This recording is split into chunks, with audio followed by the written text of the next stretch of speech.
holds her first title defense in a rematch against Brazilian Daiana Torquato. The hard-hitting Rodríguez made history here in KCK last May when she became the first Mexican fighter to lift an Invicta FC championship belt as she outlasted Torquato in a 5-round slugfest. It was a 10-year climb to the mountaintop for Rodríguez, and now she intends to stay there. But as Rodríguez prepares to defend her 125-pound title, a late change to tonight's fight card has placed the same opponent that she vanquished to win the title right back in front of her. Daiana Torquato was not expecting to get another title shot at the belt so soon. She was originally scheduled for tonight's co-main event, but the fates have called for a rematch. And the always game Torquato says she's learned from the last fight, and she does not intend to let this opportunity slip away. In tonight's co-main event, we've got another flyweight matchup on tap as hard-nosed veteran Milana Dudieva faces off with newcomer to Invicta, Brazilian Denise Gomes. These fights and many more are headed your way next from Memorial Hall in Kansas City, Kansas. This is Invicta FC 46, Rodríguez versus Torquato 2.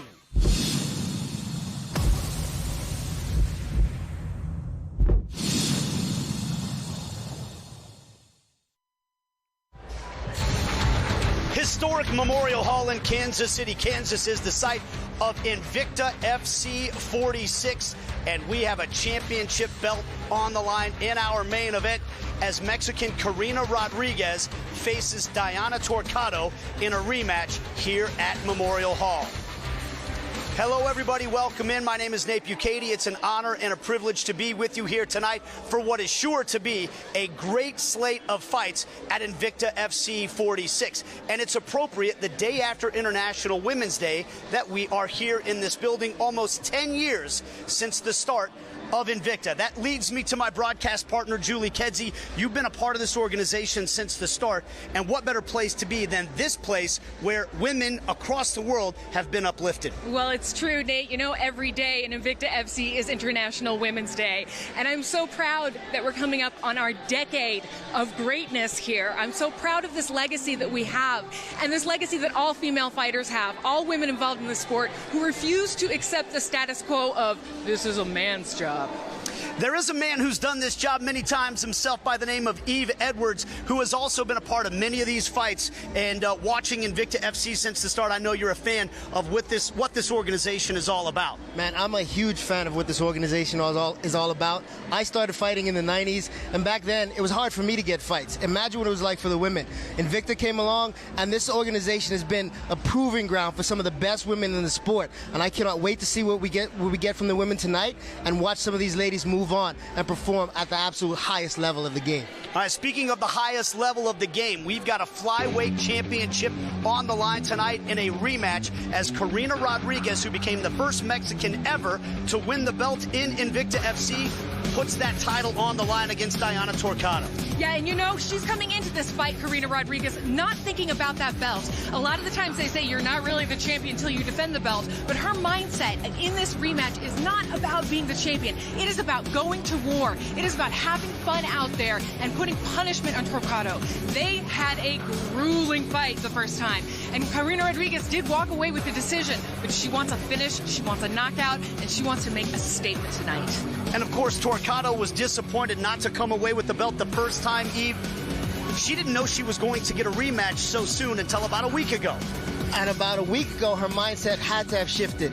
But when she left this cage the last time, I'm hoping she went back to the gym with the mindset of, there was a few things that I could have done better. Because if she did that and she prepared herself, then it doesn't matter when this fight fell into her lap. She's going to be ready for it. She's going to have to do the same thing she did last time, put the pressure on, stay in Rodríguez's face. But she's going to have to add a little bit more to the game tonight. She does that, we may see a new world's champion.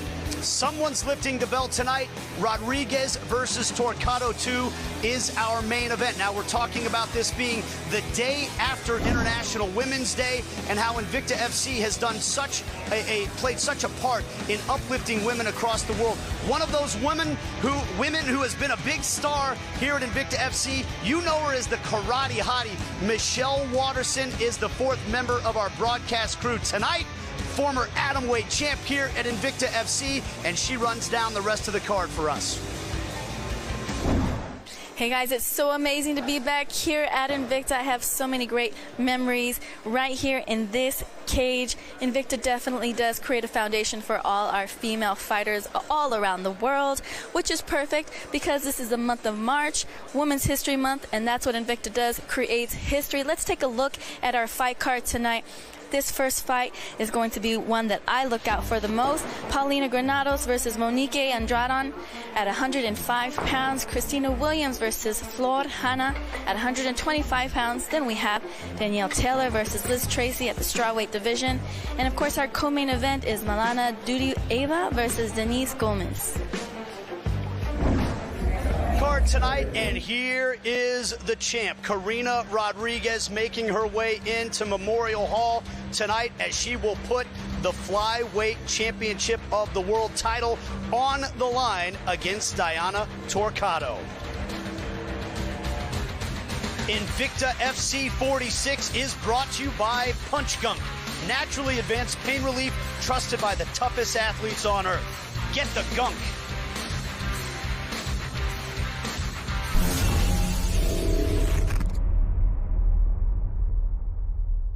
Coming up next, it's a clash of atomweights as Paulina Firefox Granados squares off with Monique Adriane. After losing a split decision in the Phoenix Series last June, Granados is set to make her full Invicta debut tonight. A massive fan of Invicta FC since flying to Kansas City to watch the organization's first ever competition, Firefox will be walking in the footsteps of her heroes tonight as she enters the cage at Invicta 46. Fans can look forward to seeing a lot of different techniques, pretty much everything in the kitchen sink. I feel like I'm a pretty exciting fighter to watch. I like to throw bombs, I like to wrestle, I like to grapple too, so they can expect excitement and maybe see some things they've never seen before. While Granados is making her Invicta FC debut tonight, her opponent, Monique Adriane, comes in with just one Invicta fight under her belt, one that she lost in a decision to Loma Lukunmi at IFC 35.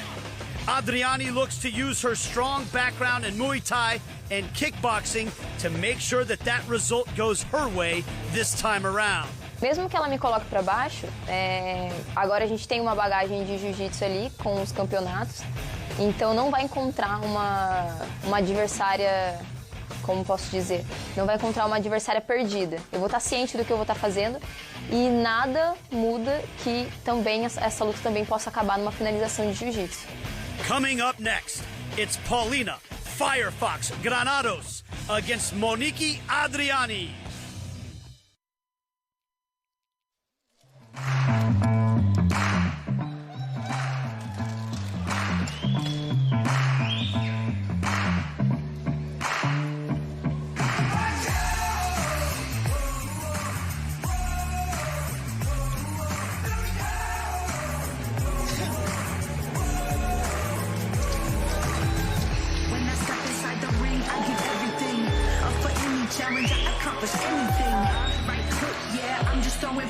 So the Brazilian Monique Adriane making her ring walk now. Eve Edwards and Julie Kedzie as we get ready for this fight. Adriane 0-1 in Invicta, but this is a very different circumstance this time around, Eve, because the first time out there, she had to rush to get here because of a late visa. Her coach didn't make it because of a late visa. This time around, she feels a little more prepared to step into the cage. Yes, she says she does, and in that last fight, she was facing a kickboxer, a Thai boxer from Thailand, and she only had her Thai coach there. She was a little bit less in the experience department in that fight, but she went the distance in pretty much a war. This time around, though, she has a full coaching staff here, and she's ready for this fight to make this fight happen anywhere, and she feels complete going into this one. Julie, how different is it just having the experience under her belt this time around of stepping into this cage at Invicta? Well, I think it's incredible difference. You know, they talk about kind of getting nerves, those kind of pre-fight nerves and the walk down to the cage. And I mean, she hasn't been here in a while. It was Invicta 35 that she fought Loma. So I think having gotten that out of her way, having had a rough first experience here and still fighting extremely well in that fight, I think she's ready to go. I think her mindset is sharp. You know, she says she's excited to have the ability to have the eyes of her trainer outside looking as she's doing the work inside. The adjustments can happen from his demands. I think you're absolutely right about that, Julie. I remember my first 2 UFC fights. There were 2 tough decision losses, but after that, I knew that I belonged. And I went on a nice run, and I became one of the best in the world at that point. Mine were too, but I got cut.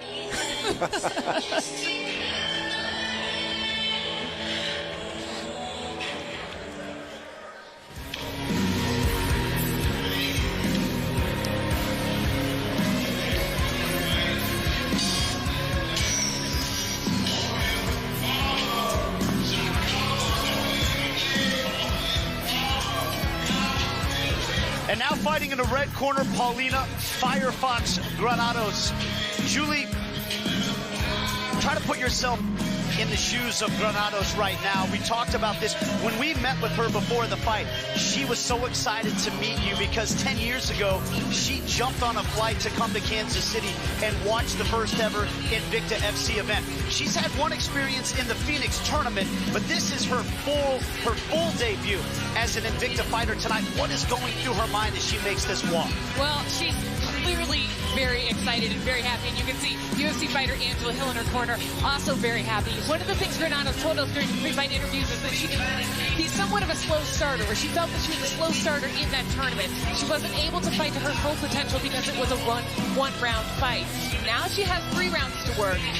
You know, hopefully, we never want the fight to go to the distance. We want that finish, and she's looking for a finish. But she is excited to have a full, full MMA fight, I guess. All the rules on her side, everything working in her favor.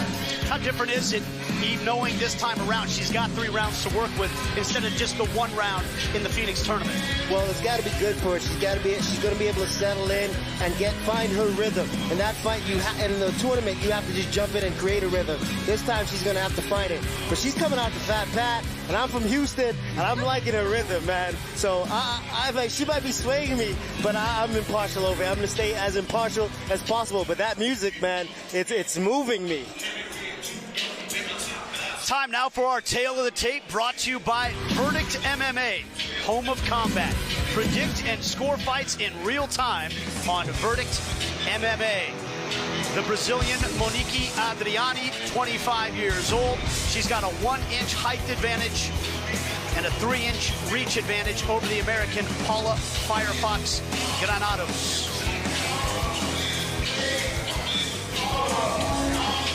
All right, let's send it into the cage to Joe Martinez. Well, fight fans, a very good evening. Welcome to Memorial Hall here in Kansas City, Kansas, for an exciting night of women's professional mixed martial arts for your enjoyment. This is Invicta FC. And now, fight fans, we are set to go 3 rounds of action, this scheduled in the Atomweight division. Introducing you first, fighting out of the blue corner. This mixed martial artist stands 5 feet 3 inches tall, weighing in officially 105.4 pounds. In 6 fights, her record stands at 4 victories with 2 defeats. Fighting out of Taubaté, Sao Paulo, Brazil. Here is Monique Adriane.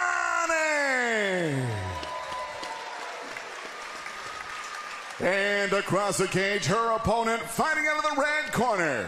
Standing 5 feet 2 inches tall, she weighed in officially 105.2 pounds. In 8 fights, her record stands even, 4 victories and 4 defeats. Fighting out of San Diego, California, here is Paulina Firefox Granados.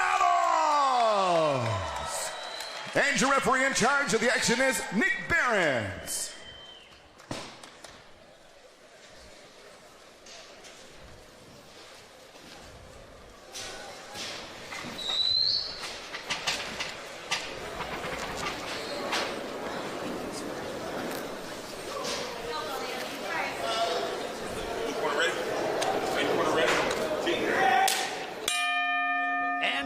We are underway at Invicta FC 46. Adriane versus Granados. Adriane in the gray. Ooh, nice right hand. A big thundering right hand landed by Adriane, and we're down on the ground. And she's working to take the back right now off of the single leg defense. She didn't have to defend the single, but she's working to get to the back. Right now, Granados is holding on to that leg, and that is securing her side position, but Adriane looks like she may have this choke. You can see Granados going belly down, trying to find a way to frame against the head. She's fighting hands properly, but she's also got to keep those hooks out, fight those hands off, and she's pretty safe now. She's got to dig that left unhook and put Adriane on her back. She's tenacious with that. Look at that. She's pinned the knees together. Nice, and now Granados, she almost took the back, but she's still on top. Good work here. Now, I know how tough Granados is. When I came in, you guys were interviewing Granados, and Angela Hill is with her, and Angela reminded me, yeah, you met her when you came down to San Diego. When I first moved to California, I drove down to San Diego and sparred with some of the women there. And I'm pretty sure it was Granados who kicked me in the head. Well, Granados goes by the nickname Firefox, but Angela calls her Paulina or Brawlina because of the way she's able to fight when she's on the ground. Yeah, we've seen it right here. We're seeing her just grind from the top. She's looking to land these elbows to the body. You don't see that very often, but it is effective. You can see she's trying to set up a head and arm choke. Adriana's wise to that, but Granados is using her legs to keep the pressure. And Adriana's doing a good job of working back the butterfly, trying to get back to her feet, but she's got to pop up a little quicker than that because Granados is all over keeping this top position.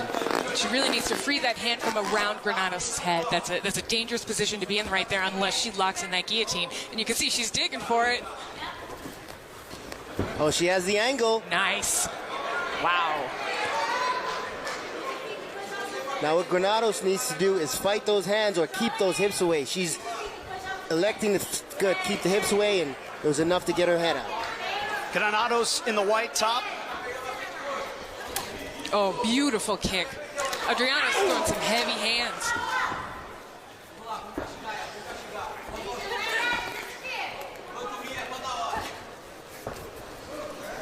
The Brazilian Adriane came out firing right from the opening bell. Yeah, and with Granados being a slow starter, that's going to make her pick up the pace quickly also. Yeah, you can see Granados definitely wants this fight to go to the ground. Adriane is very happy to defend, attacking the head. Yeah, that front headlock, there's a lot of work that can be done from there. Just under 2 minutes remaining in round number 1. And you can see Granados trying to control the space around the head. Beautifully done by Adriane, and nice return from Granados there. Yeah, that was a beautiful elbow on the break by Adriane. Oof. Loving the inside leg kick to the right hand from Adriane. She's landed that a few times. She's overcommitting just a little bit with that right hand. Granados does have an opportunity to shoot underneath, but an inside leg kick puts that in danger. Nice. Both sides standing and trading for the moment. Oh, beautiful job by Adriane. Good distancing. Very good distance. We see sometimes Granados taking a shot, and it's kind of telegraphed and slow from the outside. She's got to change levels and be explosive with that. We were talking a little bit about naked kicks before, Yves. You don't want to throw that kick without a punch in front of us, especially against somebody with sharp right hands. And that right hand came back to answer that naked kick the first time. Good shot. Follow that. She's got to follow it, though. She's got to get off of her knees. Granados stayed on her knees, and Adriane's able to put her head down and stuff the takedown. Put her head down, and did you see the way she circled her hips? That was beautifully done on the sprawl. Absolutely, getting her back off the fence. Oh, good frame. Space for herself. So she's hammering away at the elbows as Adriane. And that's one of my absolute favorite things, those short elbows right from that frame. Good knee on the inside. She showed the knee coming up, but Granados had to get up and risk taking it. See some damage on the nose of Granados. Oh, Adriane for the takedown. She gets it, but the way Granados is covering, she bailed on the cover. 10 seconds left. There's not a lot of time to work, but it's a good round for Adriane. Absolutely. Action-packed in round number 1, Eve. It was a great round for both women. The round started off really well for Granados, but Adriane turned that around, and I think the judges are going to see that round for her. But that was a really good exchange. I see a lot from the right hand from Adriane. I'd like to see a little more out of Granados, setting up her punches and shots. But Adriane just looks really good from the outside right now. And Granados isn't far behind, but she's got to pick up the pace and put things together a little better. And one of the lucky things we'll have about being in Kansas is the open scoring. Watching the grappling exchanges that happened here, especially in the opening exchange when Granados went for that takedown, and you can see Adriane, she's got that underhook, that right underhook, and she's trying to work for the back. Granados is smart to it, but you can see she's doing an excellent job of counter wrestling Adriane.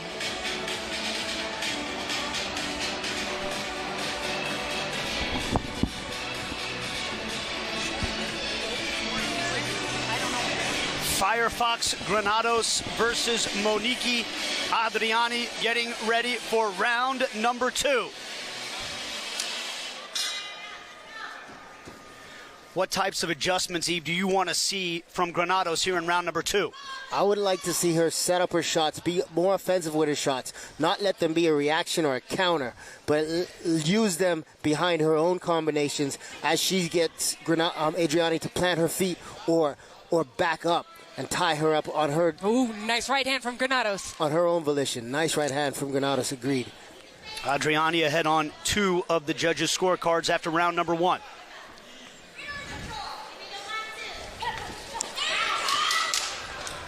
Right now I'm seeing a little more intent from Adriane. I see more viciousness coming out of her. And Granados is still trying to find her footing. That was good. Stepping in with the right hand, doubling up with the jab. Absolutely, and the takedown after that probably would have landed quite well because Adriane was a little bit back on her heel on that. But you can see Adriane's got the pacing down extremely well here. Her fakes and feints to those low kicks. I don't think I don't want to say she's necessarily dictating the fight, but she's definitely dictating most of the exchanges here, the intros to them and the exits. Granados is still in this, though. She's still game. This is her chance to fight more than the 1 round, right? This is when we get to see her shine in late rounds. Absolutely. And we see her starting to land that right hand, but she's got to do more than just the 1 right hand. Put those in combinations and finish possibly with that leg kick on the outside. And one of the things that's happening, I think, is she's leaving her hands out a little bit too long. It's retraction that is it's troubling. It's giving Adriane the opening. You can see Adriane can interrupt with those jabs. She can interrupt with those shots because Granados' hands are staying just a little bit out too long, a little bit too far away from her face after punching.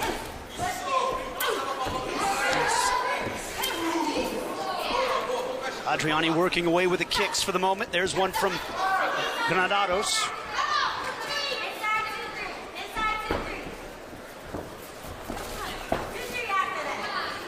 And what it looks like to me is Adriane's found her rhythm. She's comfortable in there, and Granados is not quite as comfortable yet. Adriane's able to throw combinations at will. She's moving well. She's dictating where the fight is happening and when these engagements are actually happening right now.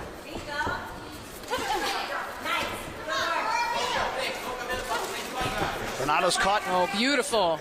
I love the way Adriane stayed there and ended on that jab. That was well done. Granados is still in this game, but she is slowing up a little bit. She's feeling the damage. I think it's about time for her to punch her way into a takedown. Absolutely agree. I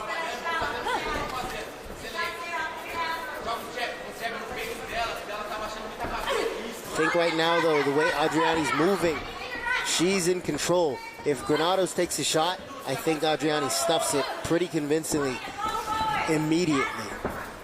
I think she's found her rhythm. We have gotten an update from the commissioner, and it was actually all 3 judges went for Adriane in round number 1. The graphic we showed you was not accurate there. So Adriane on the front foot here again in round number 2 as well. You can see they're really getting into the mix now. Adriane got punched a couple times there, and she doesn't like it. There's that takedown attempt. Nice sprawl. And that's what I'm saying. I believe Adriane has the range. She has this fight, the complete rhythm of this fight, and she knows exactly what she needs to do. Granados is going to have to change the game significantly to get some kind of advantage. And this is an opportunity right here. Hit a peek, hit a sit out, and get to the back, or hit this fat boy roll right now and put Adriane on her back and take control of that top position. That's when she's done the best work in this match. And you can see she's digging for that with her right arm, Granados on the bottom. She's digging for that opportunity to sit out, but the grip is pretty good. Ooh, I like this. 1 minute remaining in round number 2. Oh, well, no. I disagree also, Julie, with that stoppage. I think they were still in an engagement position and nobody was in control. Yes, that was a very cool position to be in. We could have done some really cool wrestling. Blood trickling from the nostril of Granados now as once again Adriane goes to work.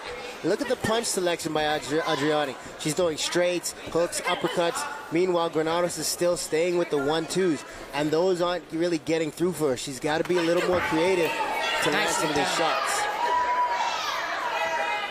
And Adriane, she's jabbing. Oh, takedown attempt. All right. I think. High crotch. Oof. Oh. I would have turned the other way, but I'm not in the cage right now. Final seconds of round number 2. Adriane trying to take the back. 2 rounds in the book in our first event of the night. Paulina Firefox Granados versus Monique Adriane. And Eve, this is a situation where the way you've described it, Adriane's been on the front foot from almost the jump. What can Granados do in this third and final round to try to turn things around? She's got to do some work quickly. She does have to do some work quickly. She's got to come out being aggressive. She's a little bit hesitant and tentative. She's got to be a very aggressive, step forward, put combinations together with more than just a straight 1-2, and then change levels, explode through Adriane and put her on her back. She can't shoot and go to her knees like she's done the past 2 times, because that's where she's going to get stuffed 100% of the time against Adriane. And you can see Granados was landing, but Adriane just has that reach on her. She jabs like a fencer almost. She jabs from range. Granados was able to get in following the jab, but because the jab is so long, it's hard to do. And you can see that takedown attempt at the end of this round from Adriane. It's got to be, wow. I mean, I've never seen somebody drop to their knees like that, but there's always something new to learn about the sport. And I really like the way she grabbed that back foot of Granados on the way up. She was clearly looking to yank her off the cage again after that.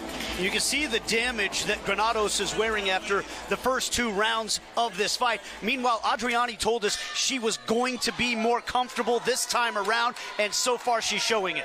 She's showing it, and what a moral victory for her to be winning most of these grappling exchanges when it was the adjustments that she needed to make without her grappling coach the last time around. She must feel very comfortable. Nice right hand. Yeah, and Adriane, I noticed in those highlights, Adriane was looking to counter some of those shots, and I think if this fight goes back to the feet, she's going to be able, she's got the timing down of those few combinations that Granados is throwing, but right now she has back control, and this is one of the most, she's very close to the most dominant position in the game, getting those hooks in. Yeah, good job by Granados, though. She's trying to get those hooks, and you can see blood trickling from the nose. I'm assuming it's Granados just from this angle. Trying to get those hooks in and pull back. Granados trying to shift her hips so she can get back to the floor, or she can belly all the way in. Right now it's the scramble, and Granados has an opportunity to get on top, but and she's doing the right thing and not allowing that hook to come in. Granados is going to have a hard Adriane is going to have a hard time pulling herself up without that hook, but it looks like it might be. No, it's not. Good job by Granados. Now she can control that. If she can control this top position, she may be able to take this round back. I think she's going to need a stoppage at this point, but... Yeah, and from here, she needs to pull Adriane's back away from the cage. That's where Adriane is getting the pressure to be able to stand up. She's getting the leverage for that. Granados has control of her legs, but she doesn't have control of the fulcrum. She has to pull her away from the cage, get her parallel to the cage instead of allowing her that space to get up. And guys, with open scoring, if these 2 fighters want to know, Adriane knows she's up on all 3 scorers' cards, and Granados knows the same. How does that affect the way they approach this final round? Well, that all depends on the fighter and the fighter mentality, right? Adriane does not look like the kind of fighter to get on her bicycle and try to cruise away for the rest of the match. She looks like the kind of woman that's going to stay in there, bang it out, and try to put you down and finish it. Granados, on the other hand, she knows she's behind, and she's going to have to make some adjustments. And if she does not make those adjustments, the same thing is going to continue to happen. And speaking of adjustments, that was beautifully done by Adriane, getting up to her feet and then immediately getting that right underhook. She was able to adjust and push and put Granados' back to the cage. Oh, I love the head control. Good head position by Adriane. Granados has got to push that head up and dig that underhook with her right arm. Try to turn Adriane around, or at least create some space so she can take back some of this real estate of the cage. And I really like that elbow attempt from Granados. I don't know if that landed really well, but I like that. Pushing on her, letting the elbow slide. You can cut the skin very well that way. I love that brace and elbow. Do it again. Everybody do it. Here's how the fans see it on verdict. They agree with the judges here at Memorial Hall. You sounded like a DJ in a club just now, Julie. Everybody do it. Do the elbow. Oh, see, she did it again. She heard me. Now, Adriane having a conversation with her corner. That's when you know you're in the rhythm of the fight, and you can have that conversation. Carry your corner. Oh, wow. Adriane just absolutely hammering away now in round number 3. Funny thing about Adriane, the first time she was sparring, she got kicked in the face, and her coach saw the look in her eyes. She wasn't meaning to be a kickboxer or an MMA fighter, but her coach saw the look in her eyes and said, yeah, you're going to do this. An uppercut lands from Adriane now. She's got Granados up against the cage. She's putting combinations together and just piecing up her opponent right now. Beautiful Monique, right hand. Adriane means business. Oh, man. I mean, all the business. Oh, I love that. Bracing on the head, going to the body. Wow. This is I think, yeah. Something needs to happen there, or the ref is going to stop it at that point. Yeah, absolutely. Good idea to shoot by Granados, but she's got to do more than just get to the legs. She's got to turn the angle really quick and finish, but right now, the longer you hang on to this leg, you're giving Adriane opportunities to make adjustments to your takedown and stuff it. Yeah, you can see her digging over the top, Adriane. And Granados is stretched now because her arm is trapped. Yeah. Monique Adriane came out with a statement of intent in the very opening moment when she staggered Granados with that right hand, and it's gone her way ever since. Absolutely. I think that helped put her in the zone, and she just got closer and closer to it until we got to the point we are now, where Adriane's been in complete control, like you say, Nate.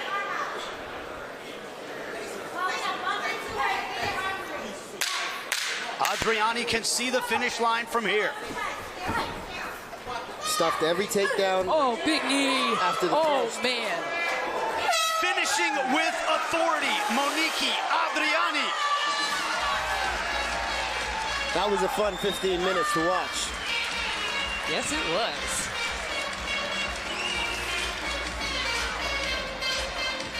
It was competitive. It was one-sided, but it was still competitive.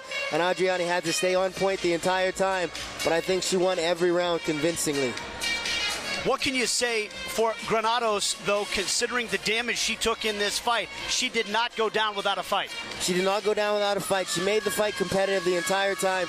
She worked on a few things. She worked on standing in front of her opponent and landing shots, changing levels and taking the shots. But there were some adjustments that needed to be made, turning the corner on the shots, throwing more than just the straight 1-2s in those combinations as she's standing in front of Adriane. I think she should know what she needs to do when she goes back to the gym. What do you think, Jules? I agree with you. I think she's got a blueprint there of what to work on. You know, a lot of her attacks were interrupted by Adriane's length. That means that she's got to do something about putting something in front of her takedowns. But she was game on the ground.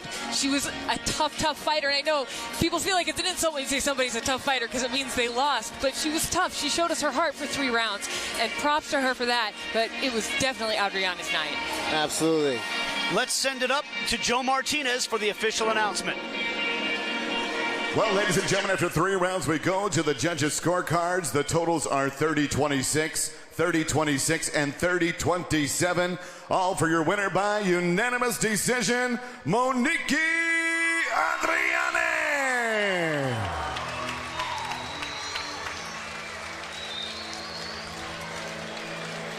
First win in Invicta for the Brazilian Monique Adriane. Now for our cage interview. All right, post-fight, let's go to Michelle Waterson. We got our winner, Monique.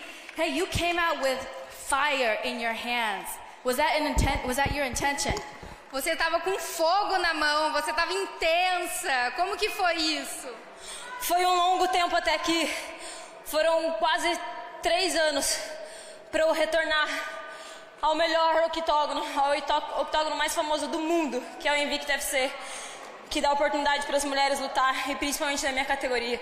Mas o que justifica esse fogo no olho, porque foi longo tempo até aqui, foram perdas familiares, foram perdas de amigo, animais da família, então foi muito tempo acumulado.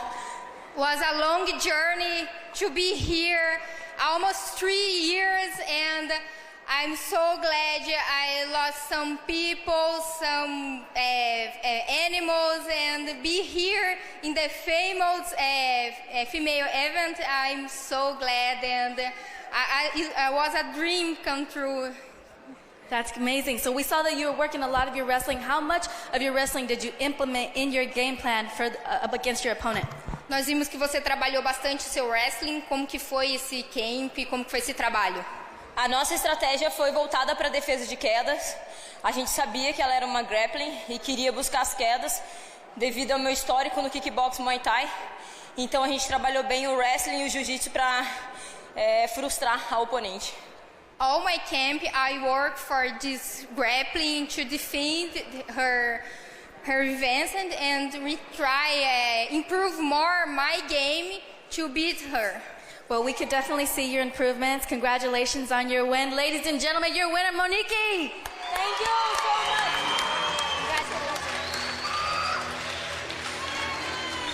Monique Adriane, the Brazilian, with her victory in our first fight of the evening, Invicta FC 46, guys, and it started right there from Adriane, and she cruised the rest of the way. Yeah, the big right hand from Adriane forced Granados to take the shot. Granados was able to get her down in that first round, but Adriane was able to just come back and she just poured it on. Look at this, combinations and volume, and Granados is not moving her head. Her head was just a target for Adriane, and Adriane just let go and really, really pieced her up. She really did. She is a very high-level striker. I'm excited to see what she's going to be doing in this division. Monique Adriane, a winner via unanimous decision. All right. And now it's time for fight number 2. Coming up next, it's a contrast in cultures, styles, and length as Flyweight's Kristina Warhorse Williams measures herself against Flore Hani. A native of Edmond, Oklahoma, Warhorse Williams rides and jumps horses in her free time when she's not training in the cage. She looks to use her 5-inch height advantage in tonight's matchup to earn her first Invicta FC victory. It's a really exciting new start for me. I think it is a very big opportunity for me to show how much I have improved my game. And I think that under Invicta that I can really show that and put on a lot of good fights for them. While Williams rides her Midwestern roots into the cage, her opponent, Flore Hani, carries what she describes as an island attitude. In her native Tahiti, Hani's nickname, Aitohine, means woman warrior, which is an appropriate name for the French Army veteran. Despite standing at just 5 feet 3 inches, Hani feels at home in the flyweight division, where she feels she maintains the power she needs to grab her first Invicta win tonight. I think I'm definitely going to be better at pressuring. For me, this fight is going to be all about pressuring. Like I need to always like keep her on, like making her backward, like keeping her going backward and me going forward. Coming up next, it's Kristina Warhorse Williams against Flore Aitohine Hani.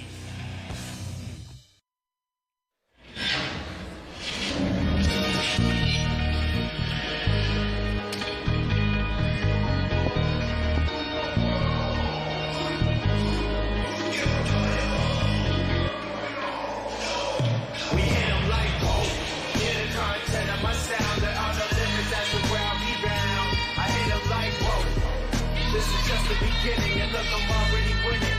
One pain, then again, I'm like, whoa. I play my cards like a veteran. I'm full of adrenaline. First place, I'll be settled like, whoa. This isn't once upon a time, but because it's about to be mine. I hit them like, whoa. Representing the island nation of Tahiti, a French Army veteran, Flore Hine Hani. Julie comes in with a really interesting story. Didn't really start wrestling even until she was 30 years old. Always had that violence gene in her. She said she was a kid, and she's trying to take the fight game back to the island of Tahiti, and she likes to scrap. She certainly does. You know, she says women in Tahiti, they haven't really gotten into the MMA game, not enough of them, and she's going to change that. She's an ambassador, is what I'd like to call her, for MMA in French Polynesia. She's going to bring this to the women. But, you know, what she's bringing to the cage tonight is quite a lot. Wrestling experience, pro boxing experience, an incredible attitude. You know, Team Oyama, one of the best teams in the game. I mean, Flore Hani is very, very interesting individual. And that walkout music, man, that sounds spiritual. I like that, touching my soul. So if she's bringing her ancestors in there with her, we're in for a fight. She looks very intense.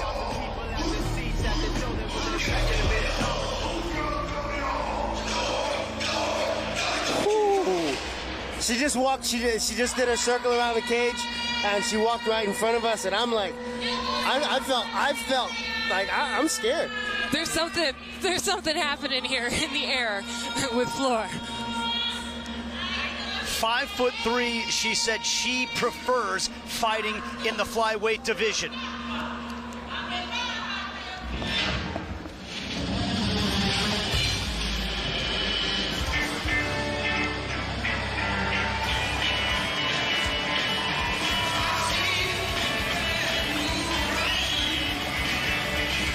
Guys, if you want to talk contrasting styles, just listen to the walk music.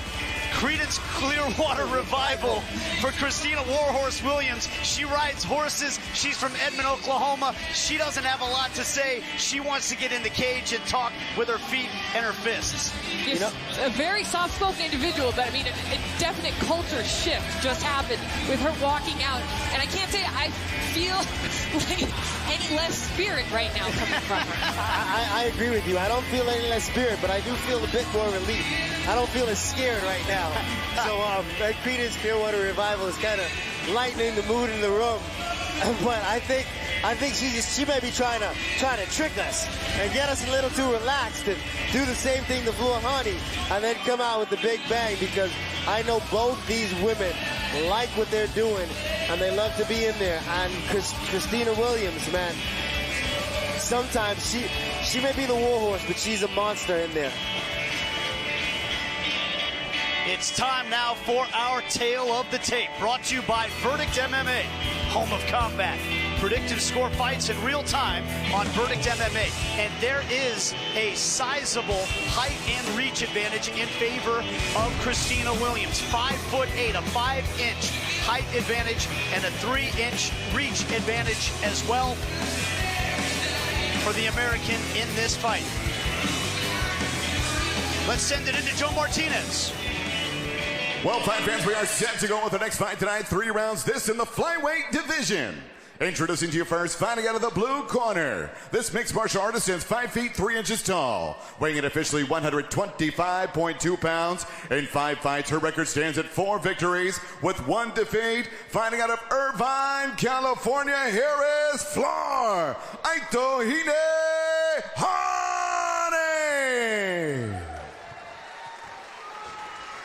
And across the cage, her opponent fighting out of the red corner. Standing 5 feet 8 inches tall. She too weighed in 125.2 pounds. Her record stands at 4 victories with 3 defeats. She fights out of and represents Edmond, Oklahoma. Here is Kristina Warhorse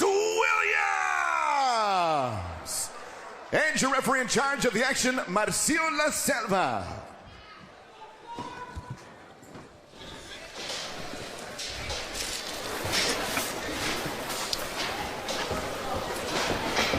Once again in the blue corner, Flore, Aito, Hine, Hani versus Kristina, Warhorse Williams, and we are underway. If styles make fights, we've got a great one on tap here.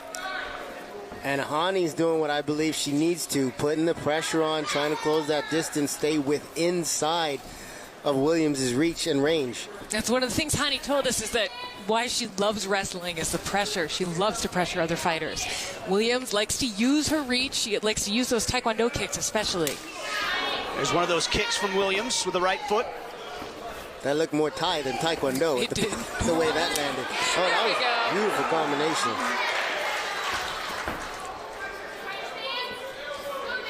I'm curious about the wrestling in this match because with Williams being from Oklahoma, I feel like you just automatically know how to wrestle. It's in the water? It's in the water. Except in Oklahoma, and I grew up there for part of my life, you wrestle. Bit of an unorthodox combination there from Hani. Didn't quite get what she wanted out of it. She's closing her eyes a bit when she's coming in, but I like the way she covers and then hits to the body. Ooh, big strike. Notice Williams is rolling with a lot of these shots and firing right back. That shows me a high level of striking, especially with the hands. You can definitely see swelling, a welt on the front leg of Flore Hani. There's a left kick that time from Williams. Yeah, she's doing a good job of changing the angle. Real small angle changes and landing some good shots on the inside. And she's the tall woman. Getting on the inside is where Hani should have her best advantage. But when she gets inside, Williams is looking to land those elbows. She is. I like that. She showed it to us. We didn't get to see it land exactly, but I like that strategy. And one of the things she did say, nice front kick to the body. She did say she wanted to be more strategic now. She wanted to control her aggression, pull it back a little bit, and be a strategic fighter. And I've watched the women's game evolve as I've been in the sport.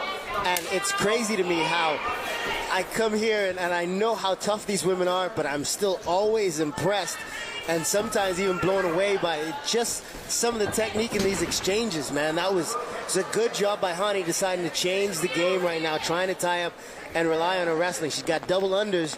Now, what's she going to be able to do with this?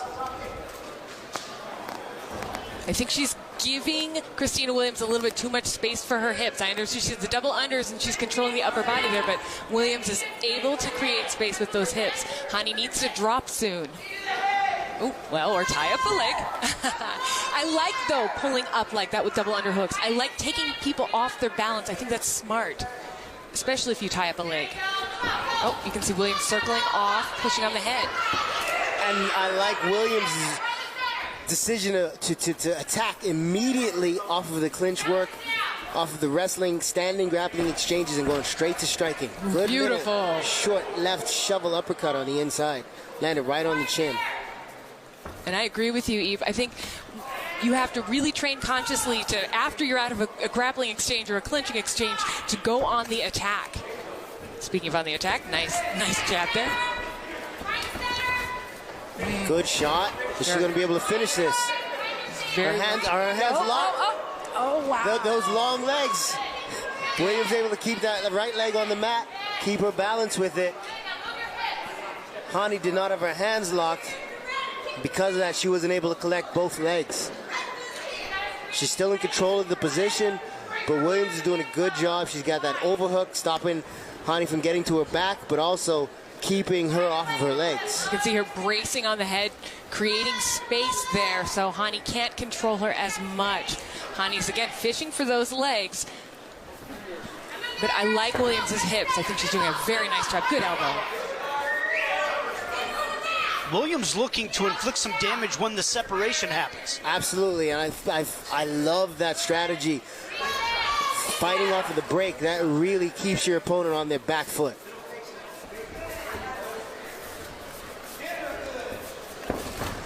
Nicely done there by Flore. 30 seconds remaining in round number one. That's what Flore's got to do. Hani's got to come in, land her shots, get out on the angle, because if she goes straight back out, Williams is very accurate, and she's the longer fighter. She's going to be able to land those shots. Final seconds of round number one. think Flore is actually getting her confidence now. Well, guys, we talked about the different styles in this fight. You can see the difference just in the stature of the two and the way they want this fight to go. Who had the upper hand in the first round, in your opinion, Eve?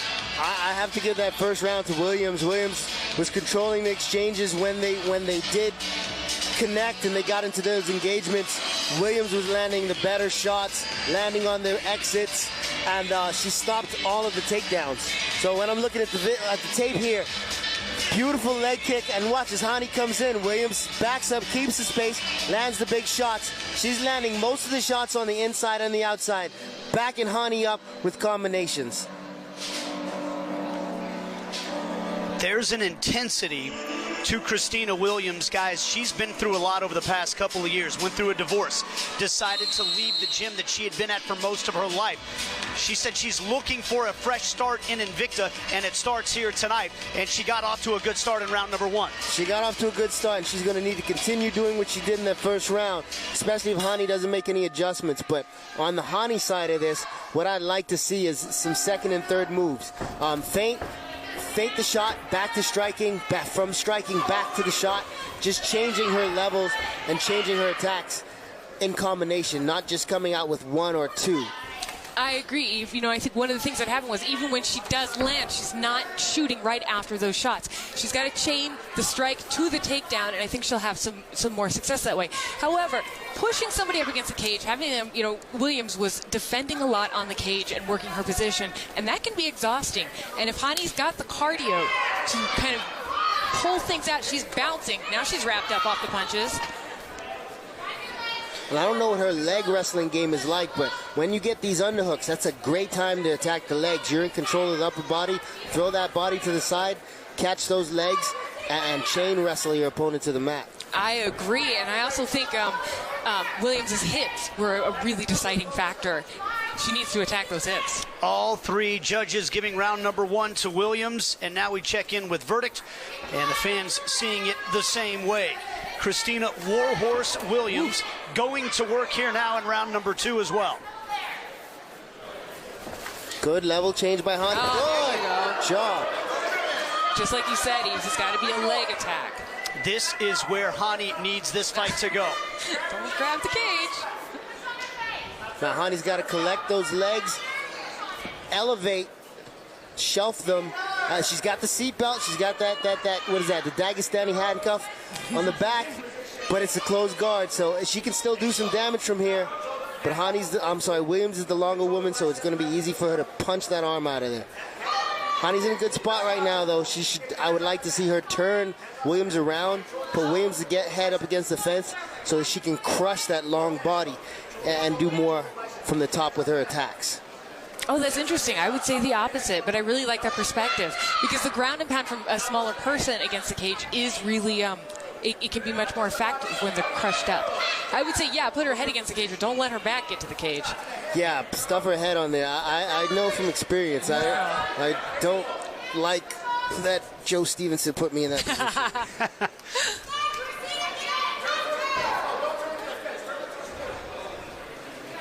Halfway through round number 2.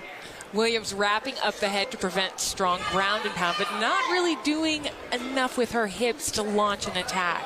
Right, and I'd like to see Hani, while Williams is trying to tie up the head, just throw punches. Yeah. Like, your hands are free, use them. Mm-hmm. Don't worry about passing.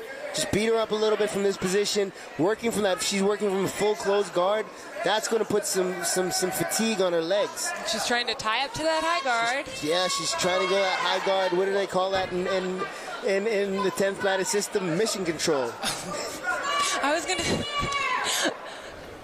So really nicely done. Oh, well. Jillian DeCourcy checking in, giving some credit to Williams for the intelligence of her strike selection. Very good strike selection by Williams. We said that, especially about those elbows. I don't like that stand-up because I feel like Hani was doing work inside the guard, and so was Williams from the bottom. She was trying to work a high guard, trying to work some attacks, but this referee wants to see the striking, I guess. Well, I will say I don't necessarily agree with the stand-up, but I do really like the way Flore stayed right on. I mean, she's glue. She's a burr. She's sticking to Williams now. She knows what's going to be effective for her. Well, hopefully she knows what's going to be effective for her, and she's going to start attacking those legs, like you said. I do wonder if referees understand sometimes they're playing more of a factor in the fight in that sense, because Hani worked so hard to get to that takedown. She was in top position, and now she's working for the same thing again. He's making her start from zero. Ooh, nice knee there, nice knee. Hani connecting with that right knee on Williams. Again, Hani trying to go to work with the knee. Yes. You see, Hani's got that left underhook, so while Williams puts pressure on her, it still gives her the opportunity to move her hips. Now, Williams is trying to split with that leg, which is not quite in the hips. It does get the opportunity to turn.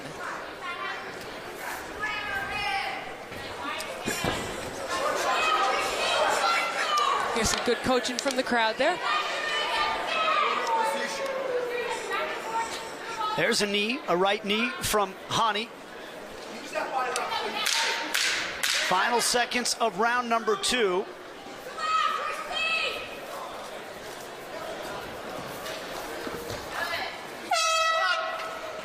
Well, guys, quite clearly round number 1 went in the favor of Kristina Williams. Hani looking to make some adjustments in the second round. What did you make of her game plan in round number 2, Eves? I think she did a good job in the second round. I think it was a close round, but I would give that round to Hani. I like what she was doing from the top. Jules, I think.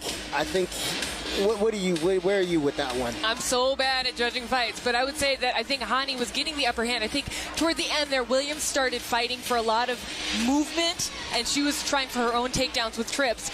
But I think Hani was the one on top, and she was the one who got, the big takedown during this round. I thought that was beautifully done, beautifully timed by her. We can walk right through right here. She ties up, she hooks the leg, and drives Williams right into the fence. Stays connected to her, like I said, like a burr. And then Williams climbs up for that high guard. Mission control. I don't know all those names. Sorry, guys. But she doesn't really do enough with it. I guess it was enough to get the ref to stand them up. Yeah, I would have liked to see a little bit more action from there. Give them a little more time to work through that situation, but the ref's in charge inside the cage. And here we go to round number 3. We've got an even fight, guys, going into the third and final round. And both women know that, and they've both been fighting like they want this one, so this round should be really exciting. And just by demeanor, Williams she's kind of outstepping a little bit, but Hani's got way more action going on. She's moving around there. Let's check in with verdicts. Fans still think that Williams actually won both rounds. And then I think they're not giving Hani enough credit for the takedown because she didn't do a whole lot of damage when she was on top. But I think the takedown was the most significant part of that round, and she was in control. And the bit of damage that she did, in my eyes, gave her that round to me.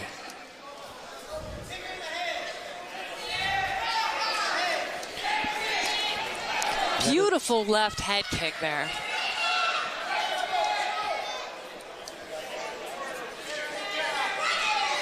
I don't want to see, for Hani's sake, I don't want to see her stay outside and work from the range on this fight, because that's what she can run into. She's going to have to deal with that length and those combinations with Williams. She's going to have to close the distance, work for another takedown, and smash Williams against the fence if need be. Absolutely. It's when she steps back is when she gets hit. She needs to stay in it. She needs to stay glued. Good counter by Williams and re-attack. And now Hani's on the inside looking for a takedown, and Williams pummeled and shut that down. Yeah, Williams is showing a very sophisticated game in a lot of ways, shutting things down and still attacking on the break. That's one of the things Williams said she really focused on getting ready for this fight. She's always been a very aggressive fighter, but wanted to be a little more pragmatic this time around. Oy.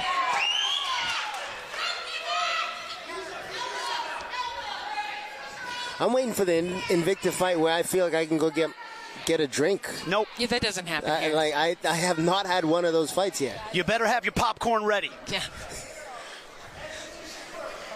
Invicta fights are the things that make me not drink. Now, Hani's dropping her right hand a little bit too low, and I think that's where that left head kick has done a lot of work for Williams. halfway through the third and final round. Beautiful right hand sneaks in. Oh, good nice. shot. Good sprawl. This is a good exchange right here. Williams is trying to fight out of it. Good. Wow. Beautiful scramble right there by both women. Williams was able to come out on top. Yeah, that was beautifully timed shot and such nice defense from Williams.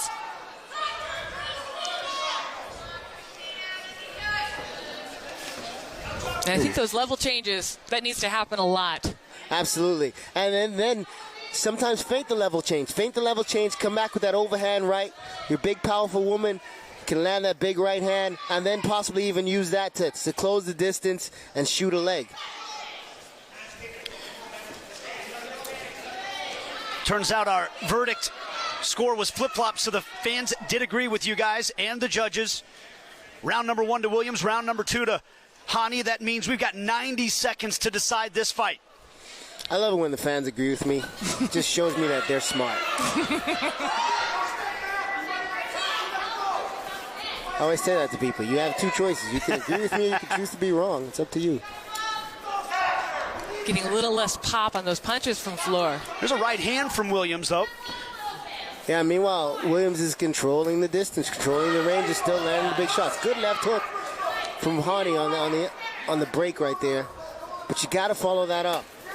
She's got a minute, and I think right now Williams is a little bit ahead in this one because she's dictated where this round has happened. She's landed most of the shots. Nothing big has happened this round.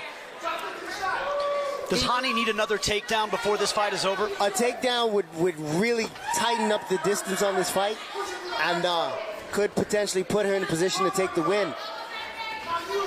This tie up here, it's slowing it down, but I don't think it's putting her in that spot. Yeah, she's doing a nice job with the wrist control to throw the knees, to keep the striking going. Nicely done. But that should have happened a lot more, in my opinion. Yeah. Easy for me to say from here, but yeah. I know, your cardio's not burning from here. Heart's racing, though. It was beautiful right hand, and follow that up. Oh, that was lovely. Great to the clinch also, but I would have liked to see her keep that pressure, that forward momentum, and get Williams on her back foot and off balance. A thundering right hand from Hani at the close of the third and final round, and now we go to the judges' scorecard. And I'm glad I'm not one of them, because the way that round ended, Hani really started to tighten that round up, and I don't know, man. I don't know. I'm glad I'm getting paid to do this and not that tonight. Because people are going to get mad at you. If it's about inflicting damage, that right hand by Hani at the very end, sometimes is there a little recency bias with if you're the judge as well, and it's the last thing you remember seeing from this fight?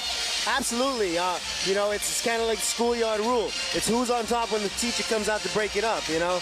And right now, that you can look at it like that and give this fight to Hani. I do, though, think that very slightly that third round should be edged out by Williams. I'm not upset either way this goes, and I'll definitely not be surprised if one judge sees it one way than the other two. Both fighters seem to feel pretty good about the performance they put out there. They should. They should both be proud of that. They both have a few things they can go back to the gym and work on, but that's the nature of fighting. You're never complete in this game. You could be a Highlander. Those guys fought for thousands of years, and they still weren't the best yet, you know? So it's the same thing with these ladies. I think they're going to go back to the gym and really tighten up their games. All right, let's go to Joe Martinez.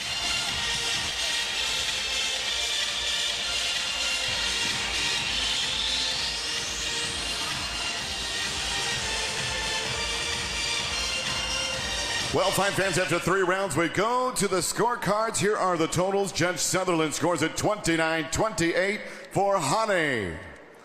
Judge Champion 29-28 for Williams. And Judge DeVilbiss has it 29-28 for your winner by split decision, Kristina Warhorse Williams. You don't need to translate. It's like I know a little bit about this fighting thing, man. I don't think either of those women should be disappointed. I completely understand being disappointed in having the L, but go right ahead. Let's go to Michelle Watterson.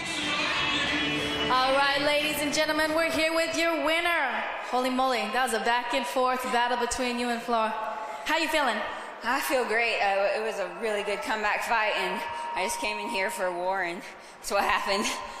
That was absolutely a war. All right, so from watching you outside, I thought that you really took advantage of your reach, kept the range. What do you think? Was that a big part of your game plan? Yeah, definitely staying on the outside and not getting too tied up on the wall. All right, you did a great job. Anything else you want to say to the fans? Just thank you so much for supporting me, and thank you so much, my family and my gyms back home. You're the reason I'm here. Yeah, ladies and gentlemen, give it up for your winner, Kristina. Good job. Quite appropriate. Flore, Ito, Hine, Hani, woman warrior. Kristina, Warhorse Williams. This was a war at Invicta FC 46. Williams, in the slightest of margins, comes out on top. You get a warhorse and a warrior. I mean, what else do you expect, right? Like, that was a whole lot of fun. And I'm real glad that I was in this seat for that one. Me too. You know, and speaking of the Warhorse, she did a wonderful job with those kicks, really using her length. But Flore, that takedown, really beautifully executed. The timing of that takedown, if she could have done that just a little bit more, it possibly could have gone in her favor. But you can see Williams reading some of that with her hips, able to spin out of it. And what I really liked about it was when Williams ended on a kick. Now, of course, we didn't end with that footage, but you can see the respect between these two flyweights and the treat that we all got for watching it. I'm excited. It was a war, and now it's on to the next.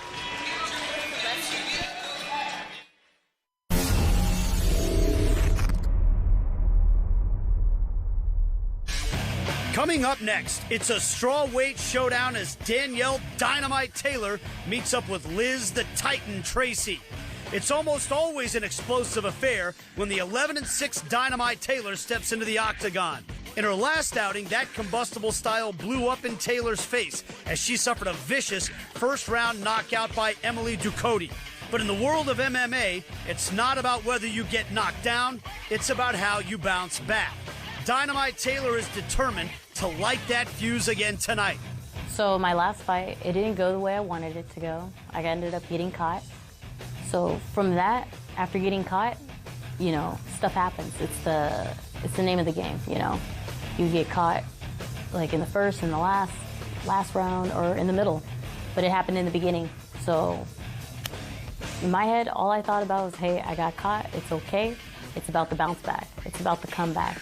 And I don't have any quit in my heart. Standing in front of Taylor tonight is the Titan Liz Tracy.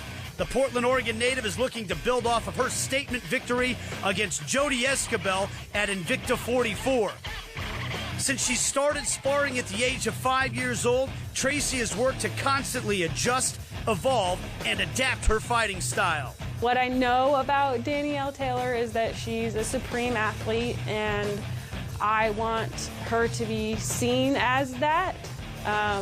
Unfortunately, it's going to be at the at my hand. So I'm hoping and to lift us both up, but also put on one heck of a show. Coming up next, it's Danielle Dynamite Taylor against Liz the Titan Tracy.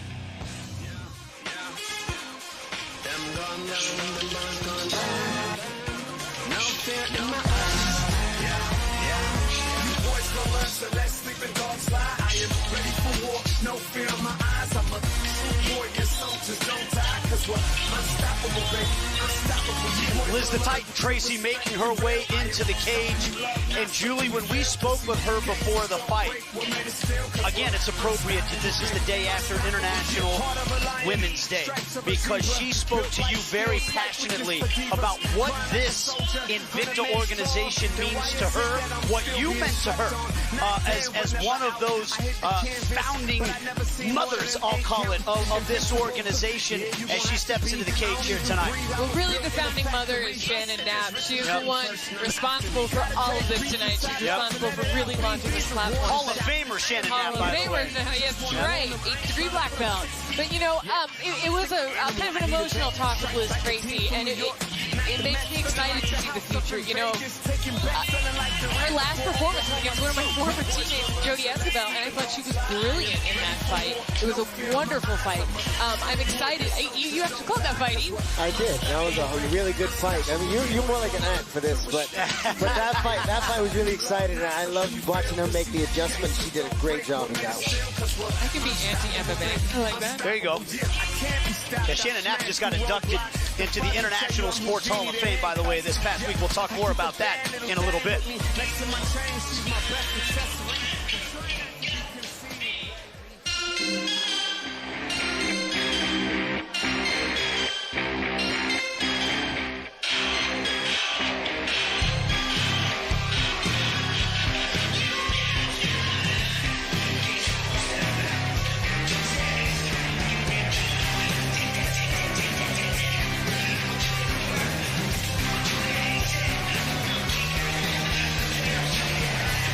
Danielle Dynamite Taylor says she's dynamite because she's little and deadly. Eve, and I know that that's one of the things you love about her. I do. I love how explosive she is. She's a small woman, but she packs a big punch. And physically, it's the only way she's a small woman. You talk to her, you stand around her, and you feel this big energy. She carries the energy of a 5'9", 165-pound woman, you know? Or a giant, really, because the way she comes in here and the way she really wants to go after it. I've seen her fight some really tough fights. I've seen her go up against some of the best in the world and really put on a great performance. She got caught in the last one, and for her to come back in here now, she just wants to show her skills. She didn't really get to do that in the last one, and I think if she gets the chance to do it tonight, we're going to see something special. Because Liz Tracy on the other side of this cage is a very, very good and very tough opponent, and both these women if they bring out the best in each other, woo, woo, woo. The fights we've already seen have been great, and this one has the potential to top those already. Talk about a long resume for such a short fighter. I mean, the people that Taylor has gone against: Jessica Aguilar, Montserrat Ruiz, Jessica Penne, Sodi Ham. I mean, Zhang Weilei, JJ Aldridge. It's incredible the people that she has faced in her career, and yet she's still so young and going so strong. Great attitude. I mean, you see that, you feel that when you're around her, and then you hear it from her coaches. I'm really excited to watch these women really throw down. It's time now for our Tale of the Tape, brought to you by Verdict MMA, home of combat. Predict and score fights in real time on Verdict MMA. Liz the Titan Tracy, 33 years old, a 3-inch height advantage and a 2-inch reach advantage as well.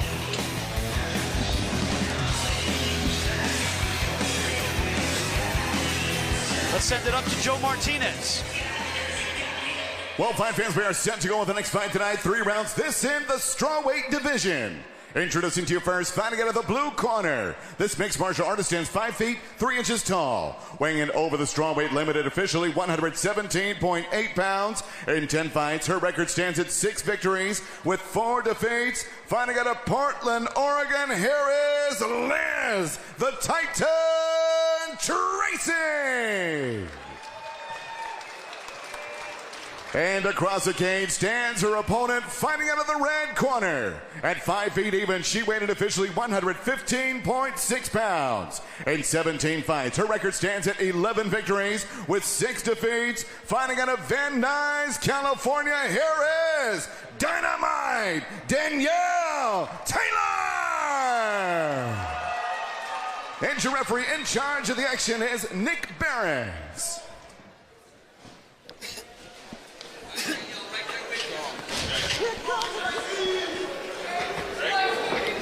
Liz Tracy in the black tops, black shorts. Dynamite Danielle Taylor in the gray and black. And we are underway in Invicta FC 46. Liz the Titan Tracy, Danielle Dynamite Taylor.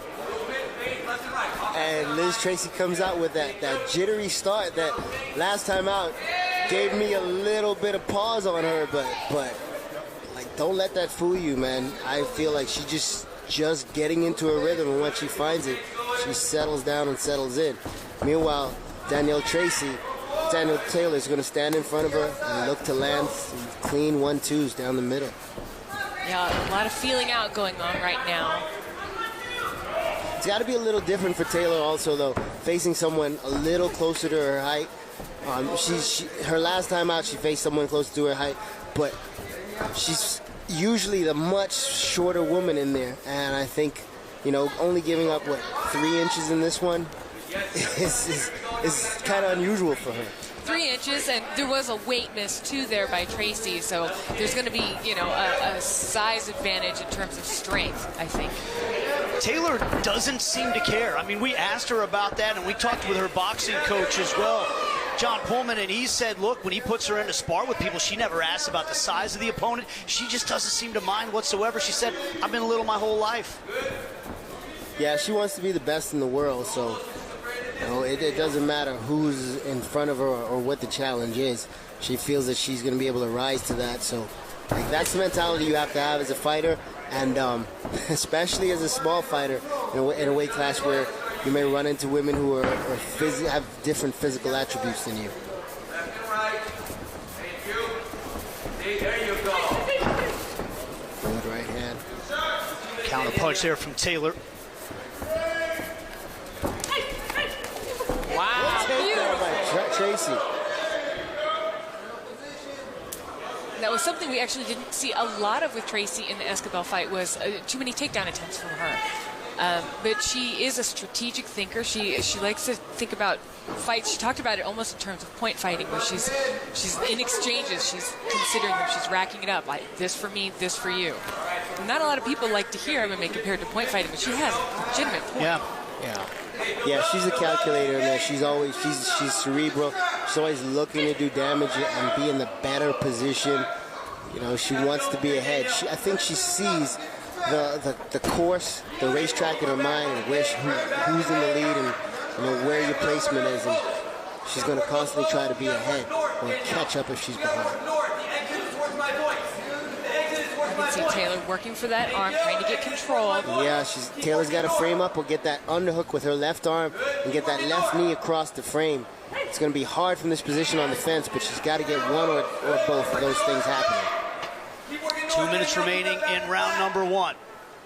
She's looking for a Kimura, but that's not going to work from that position. No, and I like the way Tracy's bracing with her left knee, trying to yank that arm free. The thing is, with Taylor, is there's a possibility of giving her back if she goes too hard on that. She's got to keep herself planted pretty well on that left, I want to say left haunch, but it's left hip, really. I would like to see Taylor try to frame and get that left knee in the gap right in front of Tracy's hip. That'll take some of the weight off of her. That'll take some of Tracy's weight off of Taylor. And I like the way you see Tracy is trying to frame on the face, creating space to get some elbows, get some strikes in.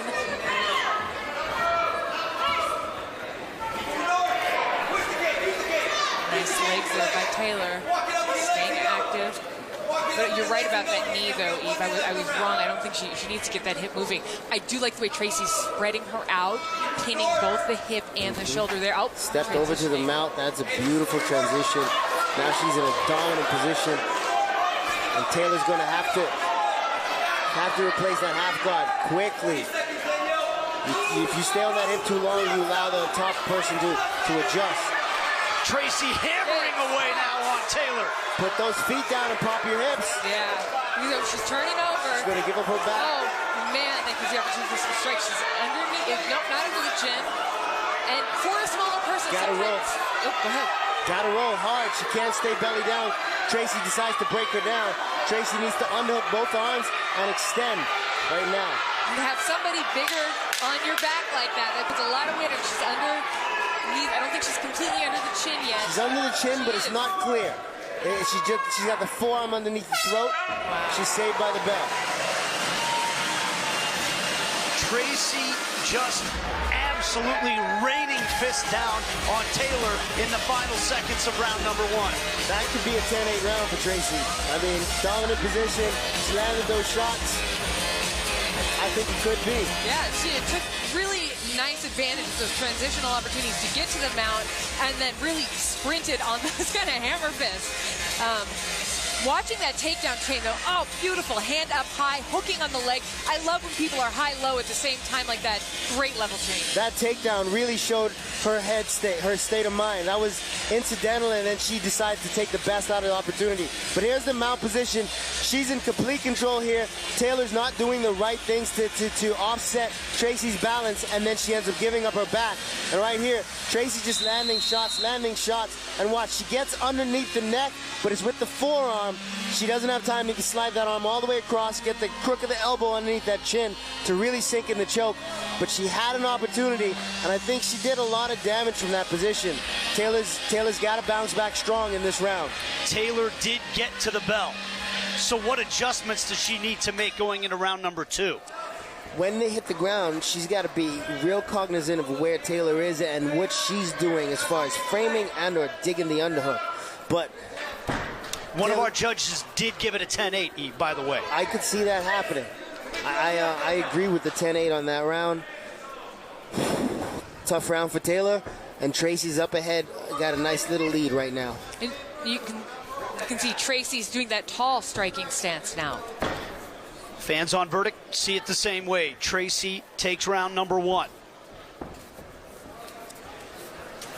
And Tracy, she's got a chip on her shoulder, doesn't she, Eve? She mentioned those comments to you when we met before the fight. She's out there with something to prove. I feel like she's always out there with something to prove.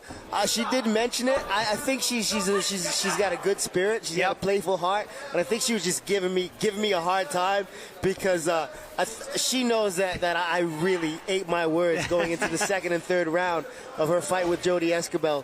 But hey, every competitor they hear stuff and they want to use that as motivation, right? Yeah, and you know, you need that sometimes, and the way she uses it, like I said, she's a cerebral fighter, man. She's not one of those people to get truly emotional, but she knows how to use those emotions to her benefit. And I would ask you guys to keep an eye on the right foot of Tracy as she's moving. She switches stances. She goes southpaw. She's outflanking Taylor on that side.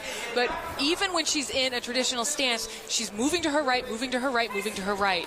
That's the side that she was able to get that takedown on. So something tells me she really liked that leg hook attack, and she might be trying to go for that again. She wants to attack Taylor's left side. I asked her about how she switches stances so often in her last fight, and she said she suffered a couple of injuries, and that was something she really worked on as she got ready for that fight and wanted to carry that into this fight. Well, it's smart. I think at this point, as a fighter, you need to have it in your arsenal to be able to switch stances.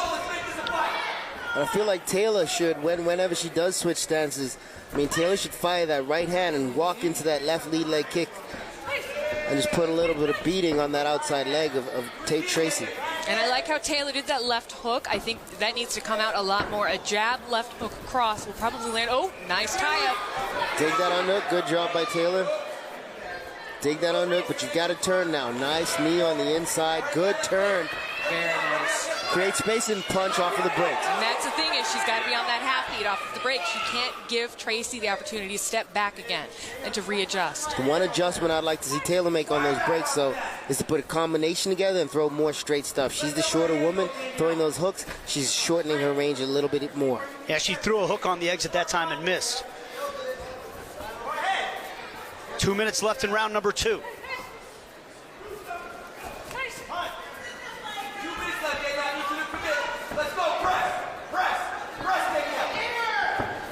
You hear Danielle Taylor corner telling her to press, telling her to push the action. And I agree with that. I think she needs to be the one being first and put the pieces together. Use her wrestling and be offensive with it. Watch that knee to the face from the outside. One of the things we saw in that exchange was Taylor hit a really nice, I believe it was a right hand, as Tracy kind of tripped. I don't know if it was a drop or a stumble, but I really liked the way that was timed. How did you see it, Eve? A drumble? Drumble, a drop, stumble. And yeah, I think it was a little bit of both. The punch wasn't the most powerful, but Tracy being off step, just able to knock her off balance. Inside a minute in round number 2. Taylor's got to be she's got to change the game a little. She's waiting a little too much. Got to change the game, use her hands a little more, and potentially set up a shot of her own. And she is waiting a little bit. I think she sees a shot. Nice good takedown defense. Good attempt by Taylor, but by Tracy, but good defense. Tracy's trying to throw that head and arm, and she gets it. That's a hard throw to hit. I think you see that a little more with the women because you guys have a little more fabric on top. You get a little more friction, and you know that contact is a little bit tighter. Do you mean fabric by hair, or do you mean the clothing? The clothing, the shirt. Yeah. We got a lot of guys with long hair. That's true. I'm rocking the long hair now too, and I look good. Tracy's got short hair too, but you're right about that. We do see the head and arm throw a lot, and in this case, it almost seemed like a reversal more than an actual toss. Yeah, it was a tight position, and man, I think Tracy edged out that round also. Close round, but I think Tracy edged it out. A big question when Tracy hit the ground. Was it a drop? Was it a tumble? I would love to see it again. I think she got hit, but she was off balance. So it's not one of those significant drops that could potentially change the course of the fight or even the way it looks in the judge's eyes. Let's take another look at it. See, when they're tying up there, that little right hand, and as that takedown's happening, or a takedown attempt is happening, I agree, it was a drumble.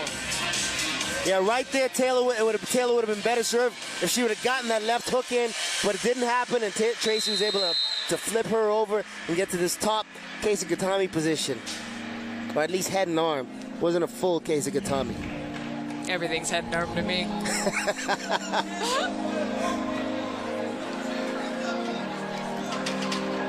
Liz the Titan Tracy and Danielle Dynamite Taylor, and here we go, round number 3. Taylor's got to be first for the majority of this round. She's got to put the pressure on Tracy and have Tracy be the one backing up this round, defending that offense, defending the takedowns. I completely agree. I think Tracy's unorthodox style, Taylor was kind of looking for a read on that, but now she's got all the information she needs. She's got to be the aggressor now. She's got to get in there. And she has the power. Throw some big power shots, get Tracy to cover up, and that should allow her to get to the legs if she wants that, or even put a couple combinations together. Throw a big power shot to start, throw a combination behind it, and then get out on the angle. Both of the first 2 rounds going like to Tracy on all 3 cards, and one of them going 10-8 in round number 1. This is a big deficit to make up. Verdict, the fans seeing it the same way. Tracy on top of Taylor. Taylor's got work to do in round number 3. And, there's something to be said for Tracy's points in the bank kind of mentality. That outstepping, that finding that shot, she's doing a great job. And another thing about that mentality and her style, like she can now not necessarily sit back and wait for Taylor to come to her, but now she's dictating what's going to happen. If she's a counter fighter, man, this is a great time for her. She can just kind of wait to set up her counters. Taylor's going to have to push forward. There was a nice little bicep control there from Taylor that Tracy became aware of and bailed on the exchange there.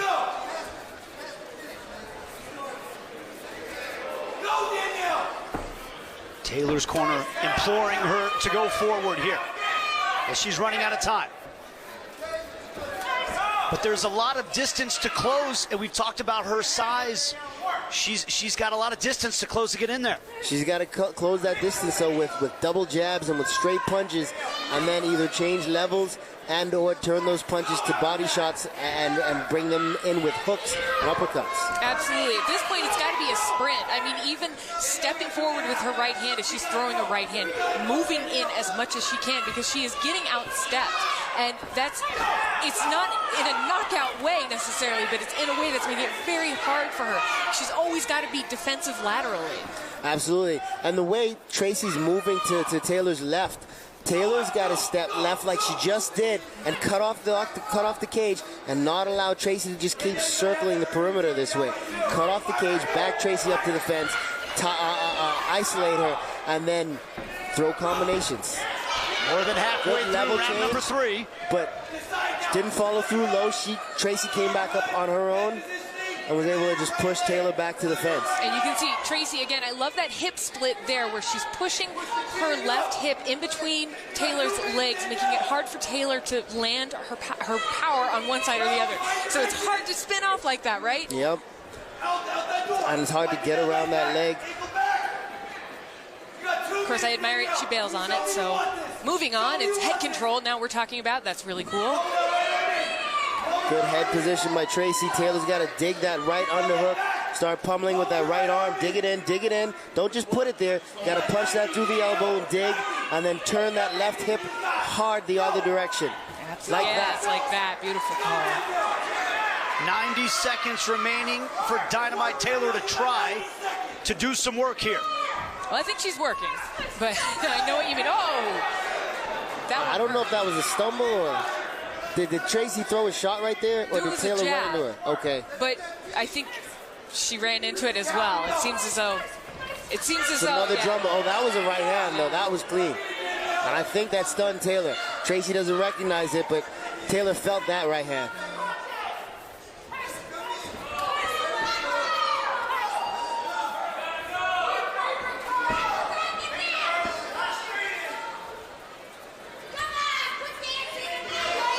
One of the things Taylor said about her last performance, because everybody asks you about it, of course. You get knocked out, you lose a fight, they ask you about that loss more than they ask you about anything else. And she said it's about bouncing back. She didn't get to show everything she was capable of because it happened so fast. Ducati knocked her out so fast. She's showing us a lot here, but she's not showing us enough for the win quite yet. She's got less than 30 seconds to do it. Yeah. Good knees on the inside by Tracy. Tracy fights like a wildling sometimes. I love those guys. North of the wall. Beautiful right hands. Dynamite Taylor connecting with that right hand. 10 seconds, though, and Tracy's ahead. Not a lot of head movement from Taylor. I guess from Tracy either, but yeah. Great job by both women. I think Tracy controlled each round, that third round being the closest of the three. I can see any judge giving that round to Taylor, but I do think Tracy won it.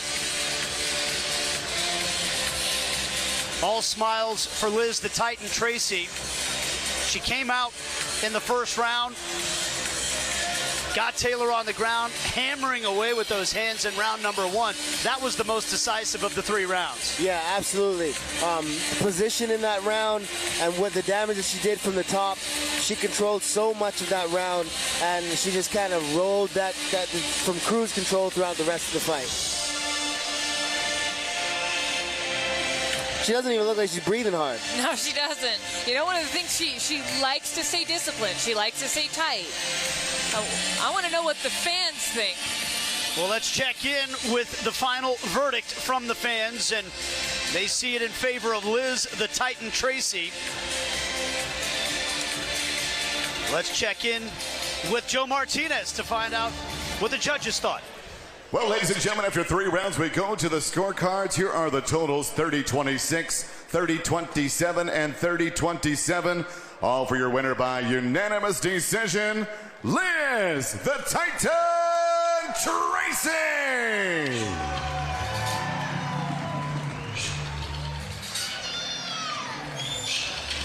Third win in Invicta for Liz the Titan Tracy. And let's check in with Michelle Watterson. What's going on, guys? I'm here with your winner, Liz. She just got me all sweaty is what she told me here. It's all right. I'm around sweaty people all day. Okay, good.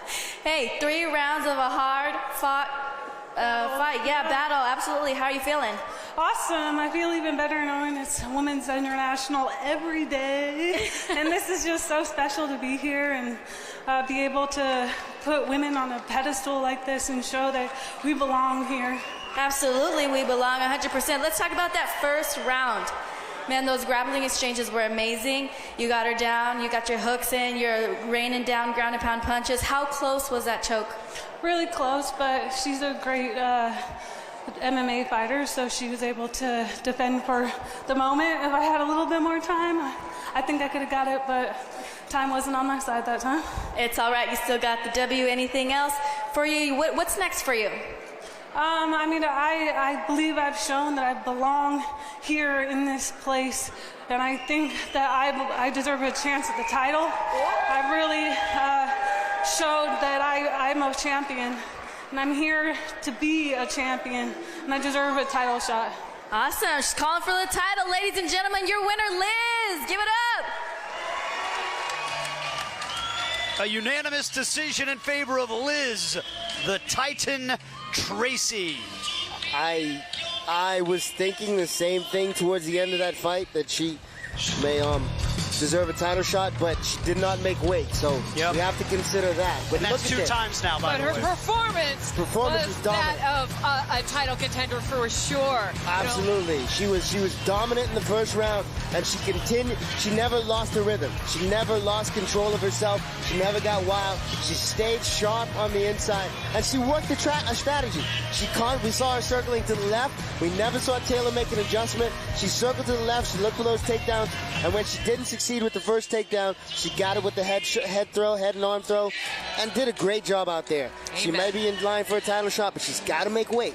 Congratulations to Liz, the Titan Tracy, and we are just getting started at Invicta 46.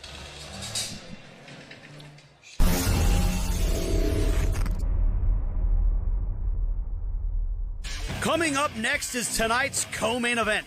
A flyweight matchup between ferocious finisher Milana Dudieva and Invicta newcomer Denise Gomes. A black belt in Brazilian Jiu-Jitsu, Dudieva brings both experience and aggression into the cage. Of her 12 professional wins, 4 have come via knockout and 6 by submission. Dudieva is itching to get back into the cage after a long layoff, as her last 2 fights were canceled. This will be the Russian's first fight since September of 2019. То, что я умею, не фантазировать и что-то не придумывать, то, что не положено. То, что я умею, надо к этому идти и доводить до этого. А не выжидать и красивую там, да, многие хотят сейчас зрелища, но сейчас не в моем случае, не в моем положении, как так у меня было и простой, и последний бой проигрышный, и так что для меня сейчас важна победа, а как это будет происходить, это уже будет в ринге. Какие ситуации будут получаться позиции. A late change to the fight card brings a change in Dudieva's opponent, as Brazilian Denise Gomes has taken up the challenge on short notice. Gomes brings a 4-1 record into her Invicta debut, with 3 of those wins coming via knockout. Eu não tive muito tempo de estudar ela, mas o que eu estudei é suficiente para mim achar o caminho para vencer ela. Milana Dudieva versus Denise Gomes at Invicta FC 46.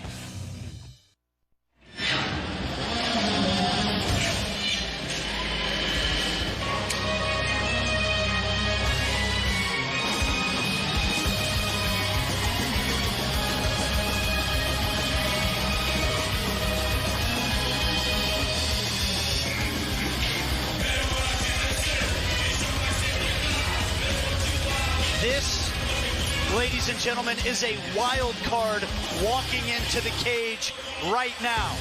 Denise Gomes from Rio de Janeiro, Brazil, and that's about all we know, guys. She took this fight on short notice. She just arrived in the United States a couple of weeks ago. She didn't want to tell us much when we met with her before the fight. She's going to let everybody find out what she's all about when she steps into the cage. Yeah, she's a wild card, and like you said, she landed in the U.S. on Thursday, got an opportunity for this fight the day that she landed, signed the fight on Saturday, got here on Sunday, and is ready to go tonight on Wednesday night. Now, this woman, we don't know a whole lot about her, but she's very, very intense. Yes. She's very, very straightforward, and she has the eyes of a killer. Her technique, she's coming from a strong team, and knowing that her coach wanted to send her in here. Having a strong team behind her, they want to send her in here. I believe that she's prepared for this. But we have not seen her, so this is wild card, man. I'm excited to see what she's going to bring, how she's going to face a woman like Dudieva, and what skill set she's bringing to this cage for these Invicta fans. Julie, she's trained with Jessica Andrade, who has fought Dudieva. Maybe a little bit of a scouting report there for her? Possibly. She's also Andrade's barber, as it so happens. So interesting story, interesting connections there.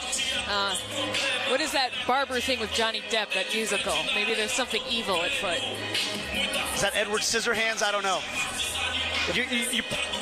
Sweeney Todd. There you go. Todd. A little more violent. I'm not good with movies, Julie. Let's move on. Here comes Milana Dudieva.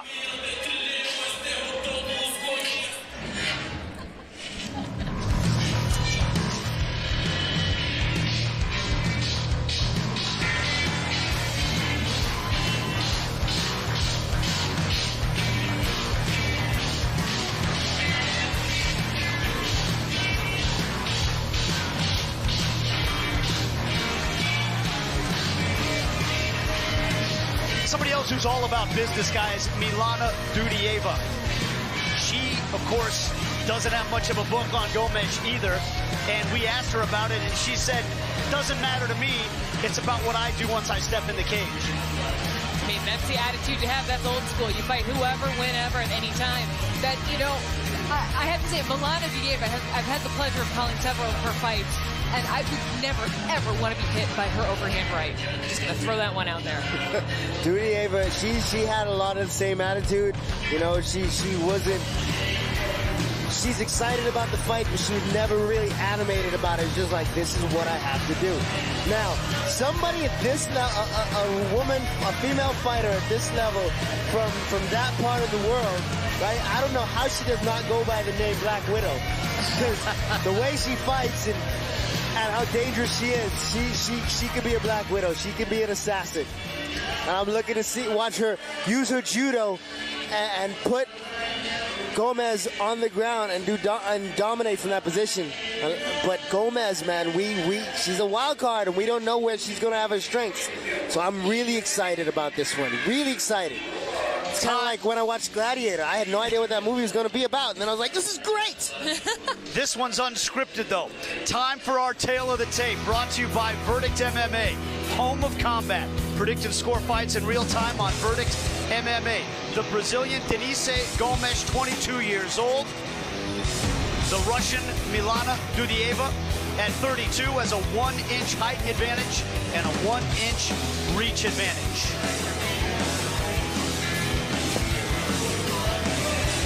Let's check in with Joe Martinez. And now, fight fans, we are set to go with the next fight tonight. 3 rounds, this in the Flyweight division. Introducing to you first, fighting out of the blue corner, a mixed martial artist standing 5 feet 4 inches tall, weighing in officially 125.9 pounds. Her record in 5 fights stands at 4 victories with 1 defeat. Fighting out of Rio Grande do Sul, Brazil, here is Denise Gomes.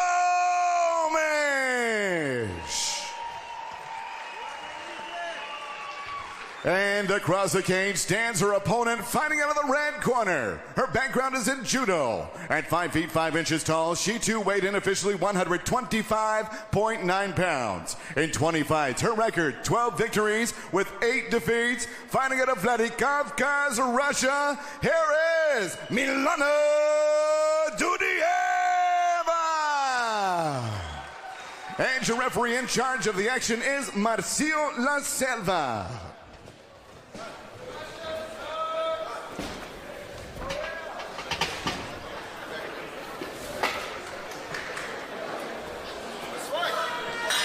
Gomes versus Dudieva, we are underway.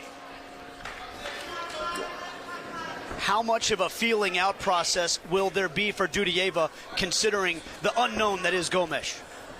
I don't think Dudieva does a lot of feeling out. She does a lot of, what are you going to react to? It's a right hand right off the bat from Dudieva.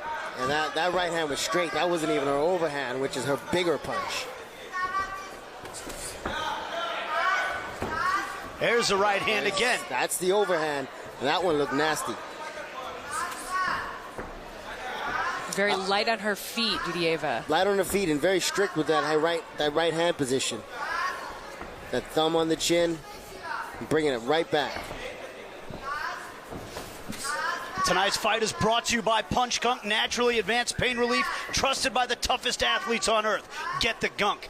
Speaking of the toughest athletes on earth, Milana Dudieva fighting for the first time since giving birth to her 1-year-old child. We asked her, she said she's stronger since becoming a mother. She also has a 6-year-old daughter. Stronger in the cage. You asked her, Julie, Mama Bear? She said, I'm a Mama Lion. Let's see. Gomes has had a couple of those shots. She's felt that power. She's still staying in this, and she actually landed a shot, not right there, but a little bit earlier. She landed it right, straight. Man, childbirth, like, women are so much tougher than men. No doubt. Sorry, no man. doubt. Just to go through the process, she said 21 days later, she was back in the gym working out, getting fit. I was squeezing my wife's hand during childbirth, and I had to squeeze extra hard just to not let my hand get crushed. Nice Ooh, body beautiful shot, right hand. big overhand.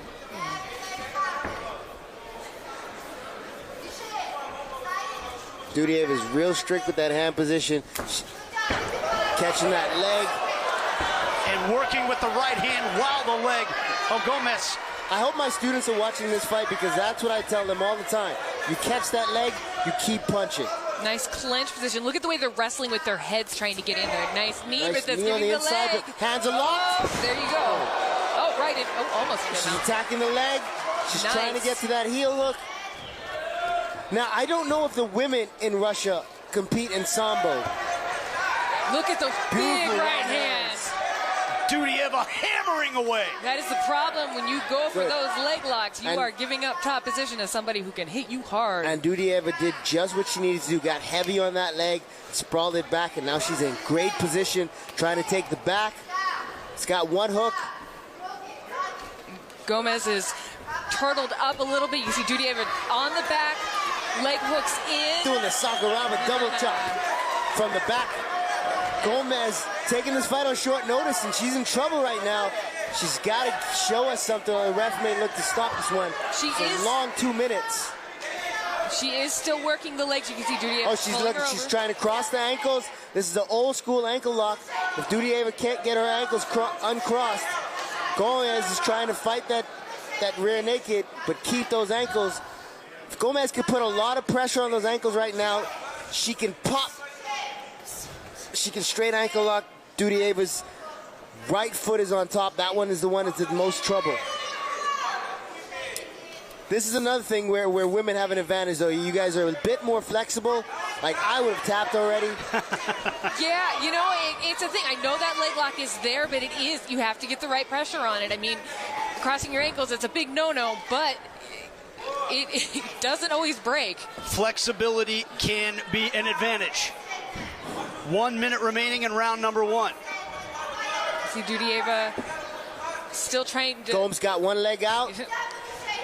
She's trying to turn hard to that side and not allow it back in.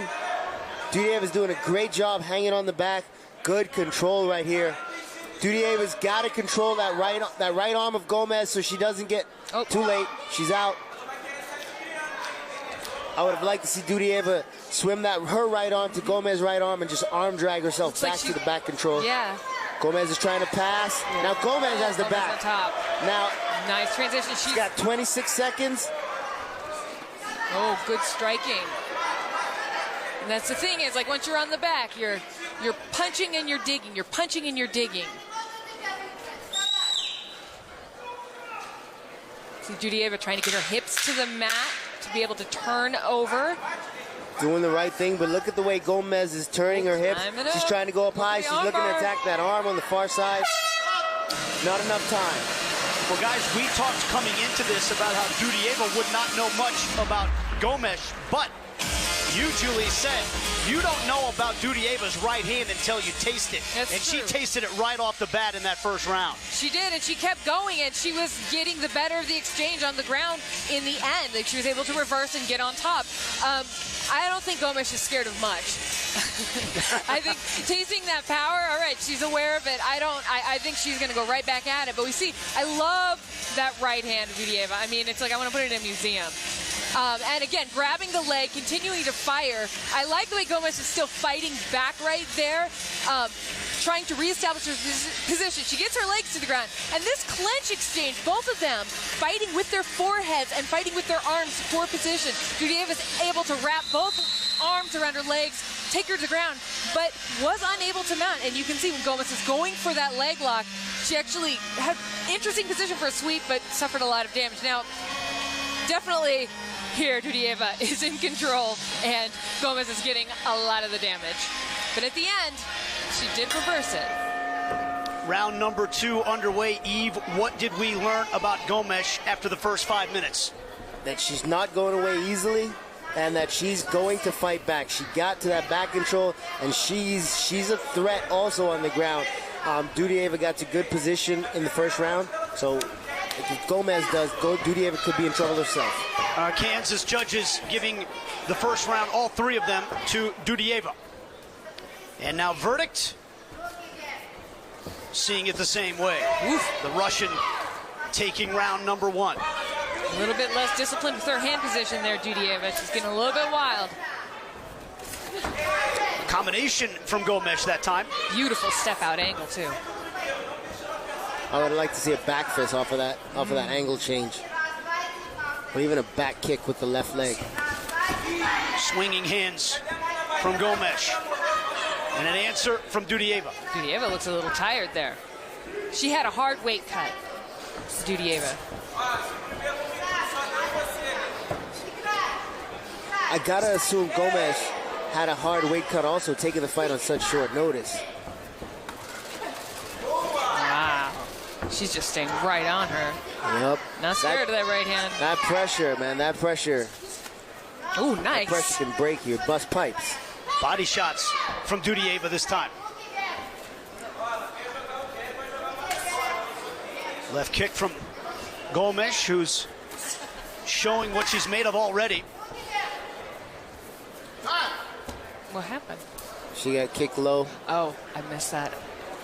That is extremely painful. Regardless of your gender, that's where the nerve endings are that can stop a fight. Watching this again, that I missed. Oh, wow. No, that, ouch. Yeah. Do you think cups for women in MMA, or is that not a realistic thing? I don't want them. No? I wouldn't have. I had to fight in one for kickboxing fight. I hated it. Really? Yeah. That's just my personal preference.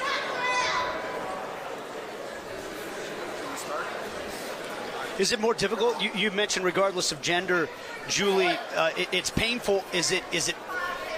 Do the judges notice it as much when it's a woman's fight? They should. And De Silva's he's a good ref. I think she's also, one thing to keep in mind, she's wearing long board shorts. So seeing it land directly square is kind of a hard thing to, it's maybe harder to see. Inside leg kicks happen from all angles. Nice angle of attack right there. And Gomes is kind of, I mean, in a way, riding the sort of momentum she had in that first round where she took over at the end and got the back. It seems as though she's moving her way into taking over some of these exchanges. Oh, what? Eye poke. Man. For Dudieva as well. She's taking it. Oh. It's on the wrong end of this one. I am sorry that I am missing these. That looked painful. Of course, that is one way to win a fight. I will tell you, eye pokes are one of the worst. As a guy, I'm wearing a cup, so damage is not as bad as an eye poke, but man, taking a look at that. Oh yeah, her thumb went right into the eye. Owie. That if you're really starting to feel it in the fight, that can make you feel super nauseous. It's interesting. Dudieva's calling her own timeouts, and it's being respected.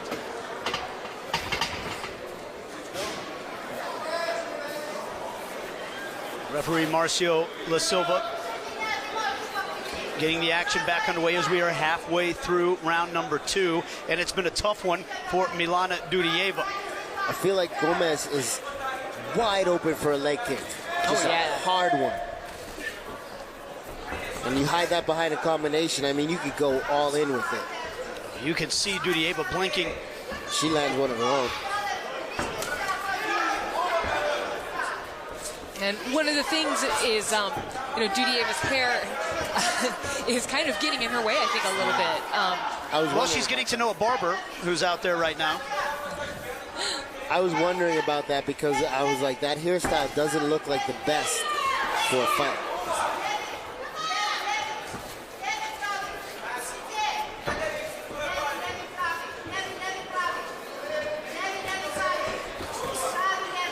Fake the legs and attack. Don't just fake the legs. And the thing that's, oh, beautiful! A staggering right hand from Dudieva. She's wrapped around the head. She's going to sit on the guillotine? I think she needs to not give her this opportunity. I think she needs to get in a position to hit her. Agreed. Put her on her back, hit her or disengage, hit her on the way up. But letting her tie up like this lets her breathe. And I know, she's a judo black belt. She knows what she's doing on the ground, still. There's no hitting in judo. Beautiful sit out. Oh, man. Nice. Here comes a mat return. No, she didn't drag her down. Attempted a lateral trip. Good job by Dudieva turning back around. We have seen the power of Dudieva and the resilience of Gomes on display here in round number 2. Dudieva sticking with that jab. Oh, big right hand! Massive right hand from Dudieva. That's what keeps me up at night, scared of her. Create separation. Dudieva needs to create separation right now. Oh, beautiful. Gomes is not recovered. No. She needs to back, Don't be clinched up. Push off and punch her again, girl. She's got 20 seconds.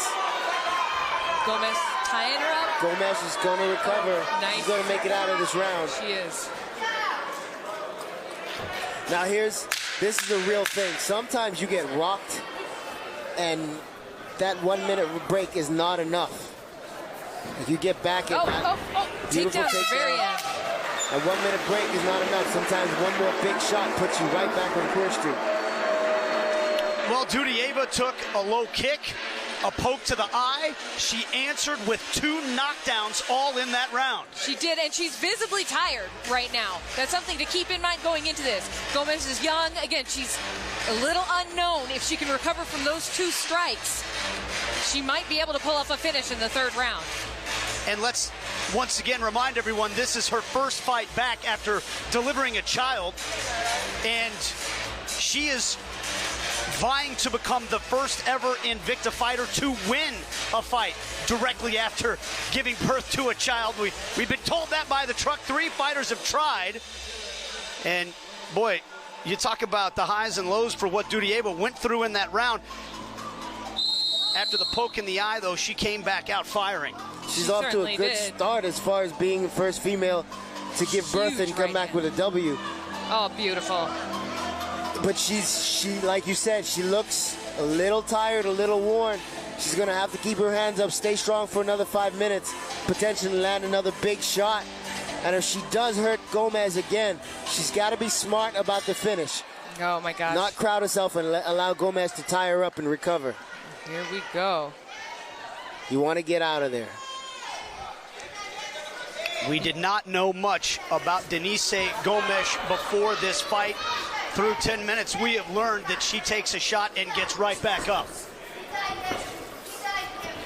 And she's connected on some herself as well. There's a right hand, but then an answer from Dudieva as we take a look at the judges' scorecards. Everything in favor of Dudieva through 2 rounds. Yeah, I thought more than one judge would give Dudieva a 10-8 for that round, but spinning back. 2 big knockdowns. And that second one really, if Dudieva just got the right angle, I think she would have finished that. Verdict fans agree. Dudieva in control through the first 2 rounds. Right now she's fighting for control. I don't like that tie-up. Don't give up your back. The thing about the verdict fans, I love that they get it right, but it's just the few that get it wrong. It's like that fight was obviously, that round was obviously for Dudieva. But Gomes has really got her on the fence now. She's landing some hard strikes. Dudieva getting a little bit wild here. Oh, she's covered up with a body shot. This could be stopped. Working that body. But one thing Dudieva does like to do is go fake low and go up high. That doesn't look like a fake low, though. That just looks like she's covering. Yeah, she's covering, trying to protect herself. Gomes putting combination together. Dudieva's got to come forward. Yeah, that's a stoppable moment. She's pawing at her, and Gomes is really finding some rhythm there. Nice knee! Gomes, another knee! The tables have turned in round number 3. Wow, That's it. Stop that. The ref's got to stop that. I think that's the time to stop that. I don't know, remove. Nope. Yeah, she done. I believe this is the time to stop. And there is the stoppage. Gomes, after getting knocked out twice in round number 2, comes out firing in round number 3. A stunning reversal. Beautiful comeback by Gomes. She was stunned hard in the second round, but we saw she noticed that Dudieva was tired, and she figured if I just pour out all the gas tank, if I redline it right now, I can get myself a stoppage. She did just that and got the W. We did not know much about Denise Gomes. We knew that 3 of her wins had come via knockout. She tasted several right hands from Dudieva through the first 2 rounds of this fight. But the tattoo on her neck says overcome, and did she ever tonight? I'm gonna say something controversial here. I kind of like that stoppage in a sense, because DeSalva, we do complain sometimes that female fights get stopped too soon, and he did allow Dudieva the opportunity to try to get there to fight back. I think she took a little bit too much damage there at the end, but you saw her protesting. It might have been strategic. She was trying to look hurt so she could come back. She was not going to come back from that. She was done. But I will say, I don't appreciate an extra opportunity for damage. I do appreciate an extra opportunity for a fighter to fight back. And so now everybody can yell at me on Twitter. I was okay with it until Dudieva dropped to her butt. I think at that moment, it's over. The look on the face of Denise Gomes is the look that we saw when we spoke to her before the fight. She came here, she meant business. And she's got a chin, by the way. Let's send it up to Joe Martinez. Well, ladies and gentlemen, the end comes officially 1 minute, 56 seconds, round number 3. Referee Marcio La Selva puts a halt to the bout for your winner by TKO, Denise Gomes.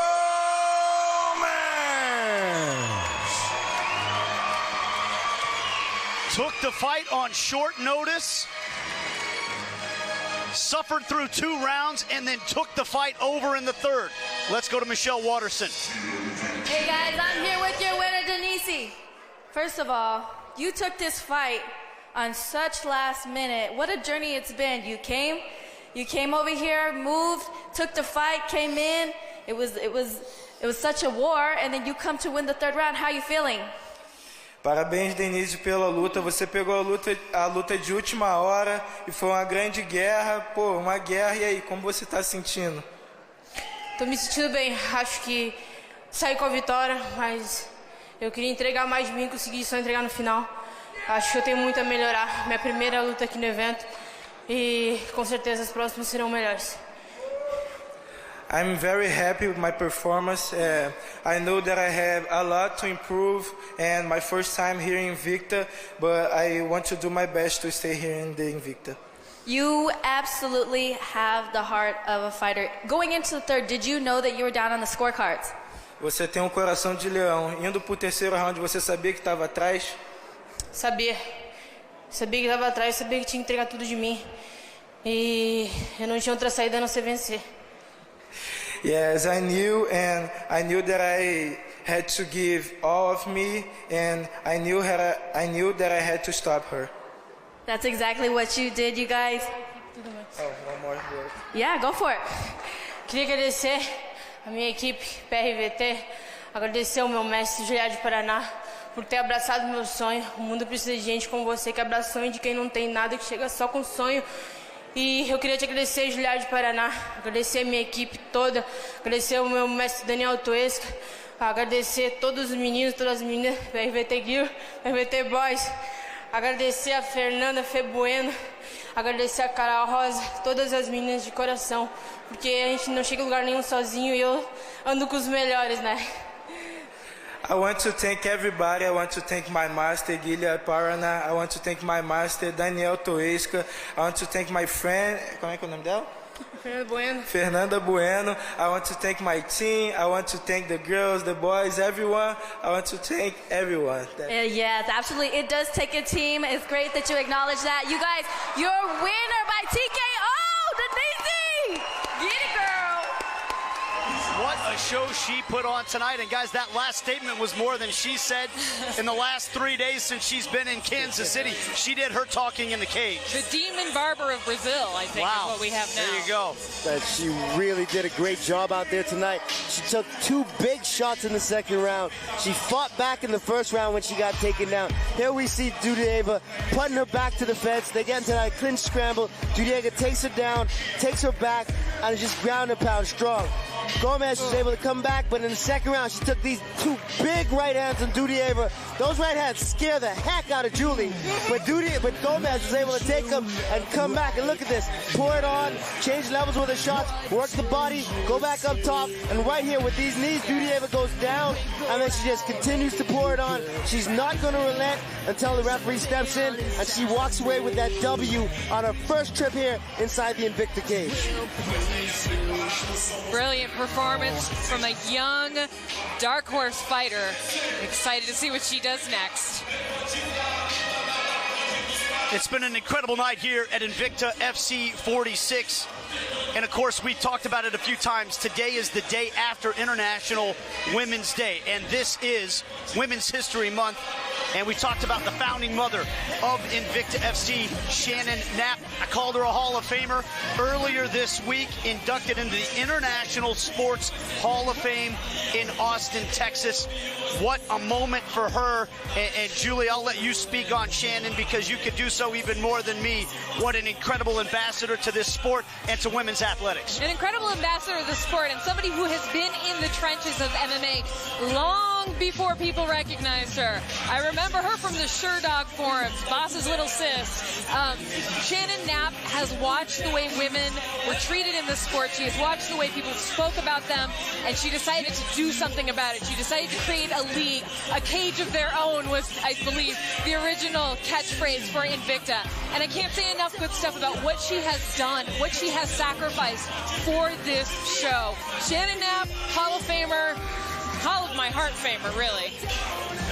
Shannon Knapp, congratulations, International Sports Hall of Famer, and we are coming up on tonight's main event at Invicta FC 46.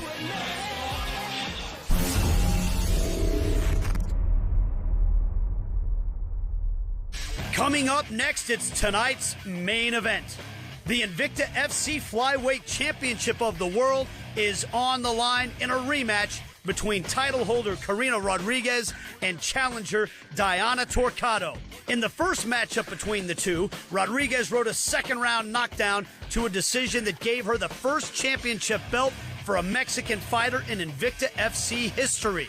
After a decade-long pursuit of the championship, Rodríguez is out to make a statement that the belt should remain on her waist. It's okay for me to get this rematch. I thought we have a tough fight, and we have history between us, and so it's really cool for me to have the opportunity to fight her again.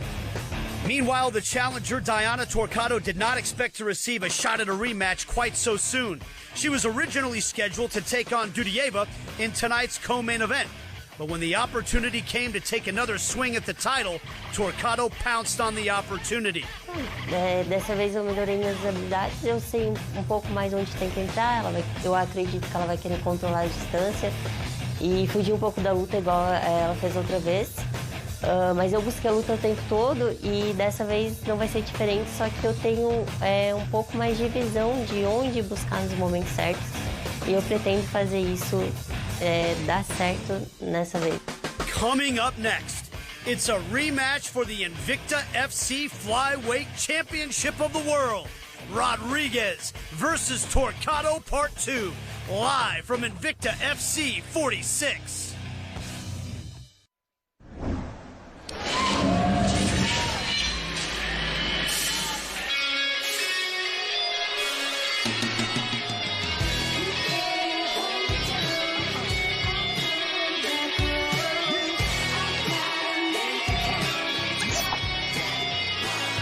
never know if or when you're going to get a second chance at a title fight. And for Daiana Torquato, she found out just days ago. Eve, what will this opportunity mean to her this time?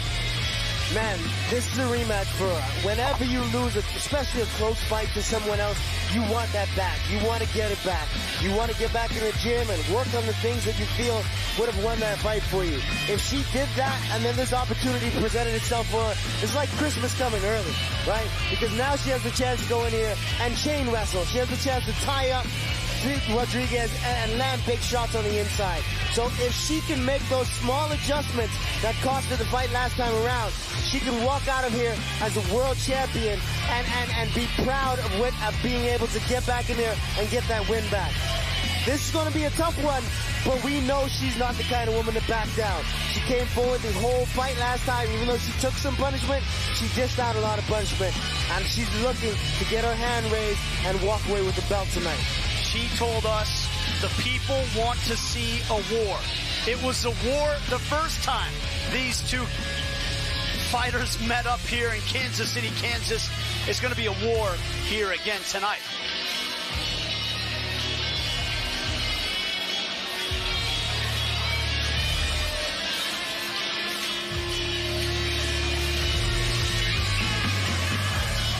This rematch gives me vibes of, you know, there's been some rematches that you're expecting to be great, and then John Jones walks through Alexander Gustafsson the second time. But then we talk about Gray Man and Frankie Edgar 3, right? Like Gray Man and Frankie Edgar 2 was one we expected Gray to just dominate. That ended in a draw. The third fight was a great fight. Frankie did end it, I believe, in the fourth. But anything like that, this fight is going to be amazing. I'm looking forward to it. I think once you get to know that opponent, you kind of put a target on them. You know what they do, and you're ready to capitalize.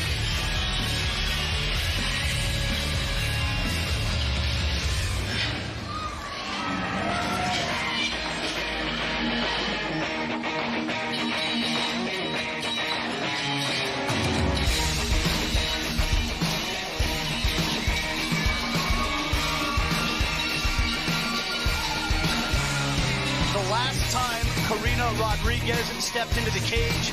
She was vying to become the first ever Mexican to win a championship at Invicta FC. She said the pressure of that moment was in her head when she went up against Torquato the first time. This time she's defending that title.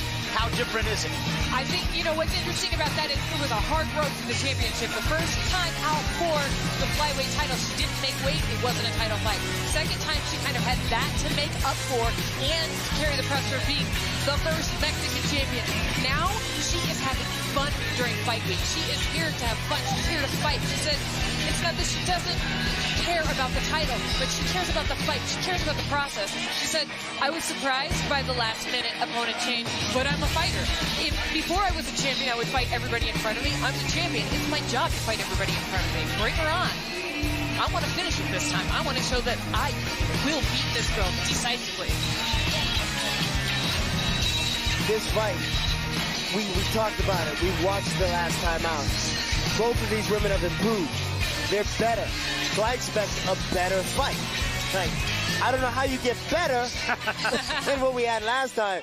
But if we get a better one, man, like, we are all in for a treat. And I really hope we get to see at least 3 rounds out of this one. But I won't be surprised if one of these women get the stoppage tonight. Time now for our tale of the tape. Brought to you by Verdict MMA, home of combat. Predict and score fights in real time on Verdict MMA. The challenger, the Brazilian Daiana Torquato, 31 years old. The champion, Karina Rodríguez, the Mexican, 36 years old. A 2-inch height advantage for the champ and a 3-inch advantage in reach. Last time these two fighters stood in the cage, it was on their feet almost the entire way. We'll see how it plays out here in the rematch. Let's check in with Joe Martinez. And now, ladies and gentlemen, here we go from Memorial Hall, Kansas City, Kansas. This is the main event of the evening. 5 5 rounds of action scheduled for the Invicta FC Flyweight Championship of the World. Sanctioned by the Kansas Athletic Commission, the executive director is Adam Rohrbach. The 3 judges scoring at cage side for this bout: Kevin Champion, Greg DeVilbiss, and David Sutherland. And when the action begins inside the cage, your referee in charge, Nick Behrens. And now, ladies and gentlemen, the judges are ready and the fighters are ready. Kansas City, make some noise if you are ready! Introducing to you first, fighting out of the blue corner. This mixed martial artist stands 5 feet 5 inches tall. Weighing in officially 124.6 pounds. In 14 fights, her record stands at 10 victories with 4 defeats. Introducing the challenger from Florianópolis, Santa Catarina, Brazil. Here is Daiana Torquato.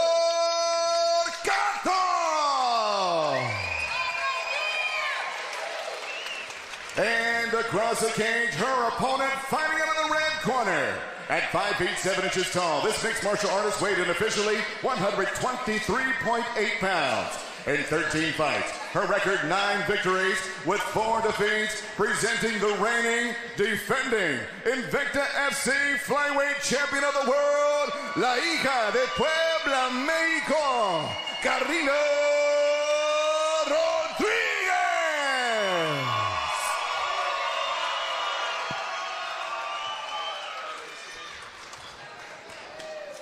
All right, ladies, we went over the rules in the back. Let's have a good, clean fight. Obey my commands at all times.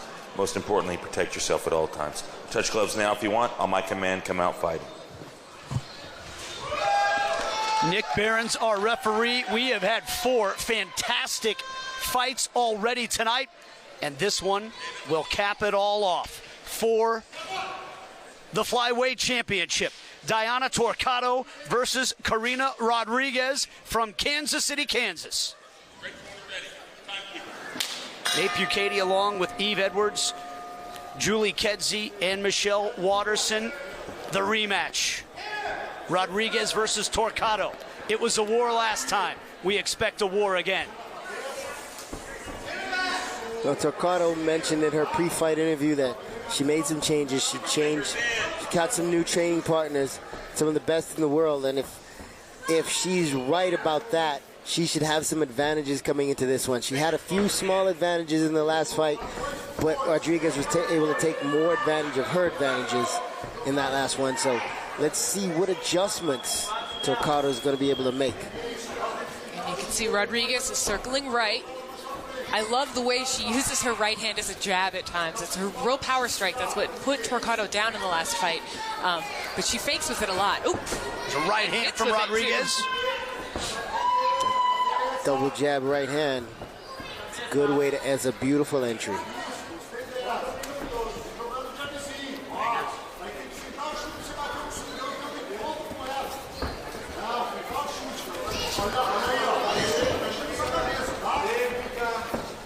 Difference we can already see in this fight. Torquato in the first fight was one who initiated a lot of the inside exchanges. This time it looks like Rodríguez wants to press a little bit more, although she did get cracked there. Nice. Right kick from Torquato, dressed in the all black.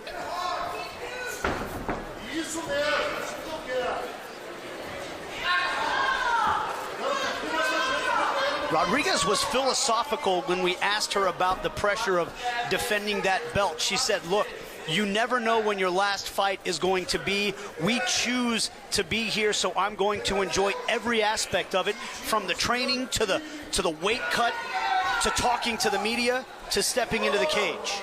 And when you're the champion, you have a lot more media to talk to. You have a lot more responsibility, a lot more pressure. And then about Rodríguez's personality, like the way she wants to enjoy these fights, the way she's truly such a fighter at her core, at heart. You know, she had an opportunity to fight for this belt a few fights back, but she missed weight. She didn't win that fight either.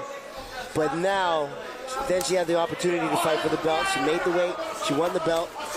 Like, I think like those things mean something to her. Those things are things she's going to hold on to and she takes pride in. So, like, her game may step up in this one, man.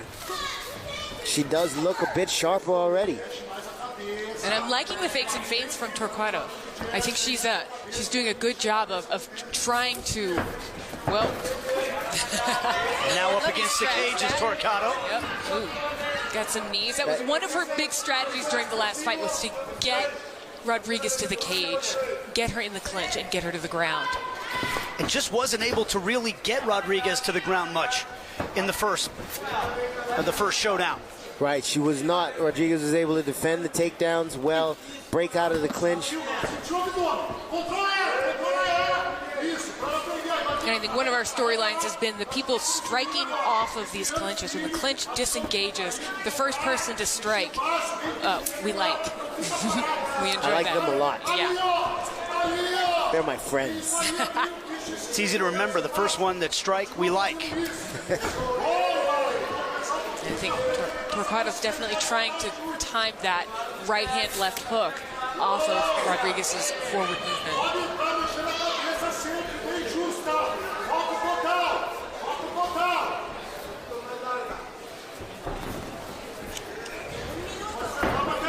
One minute remaining in round number one.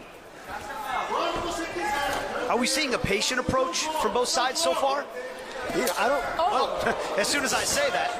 Yeah, I don't feel like Rodríguez is being exceptionally patient in this one. Beautiful.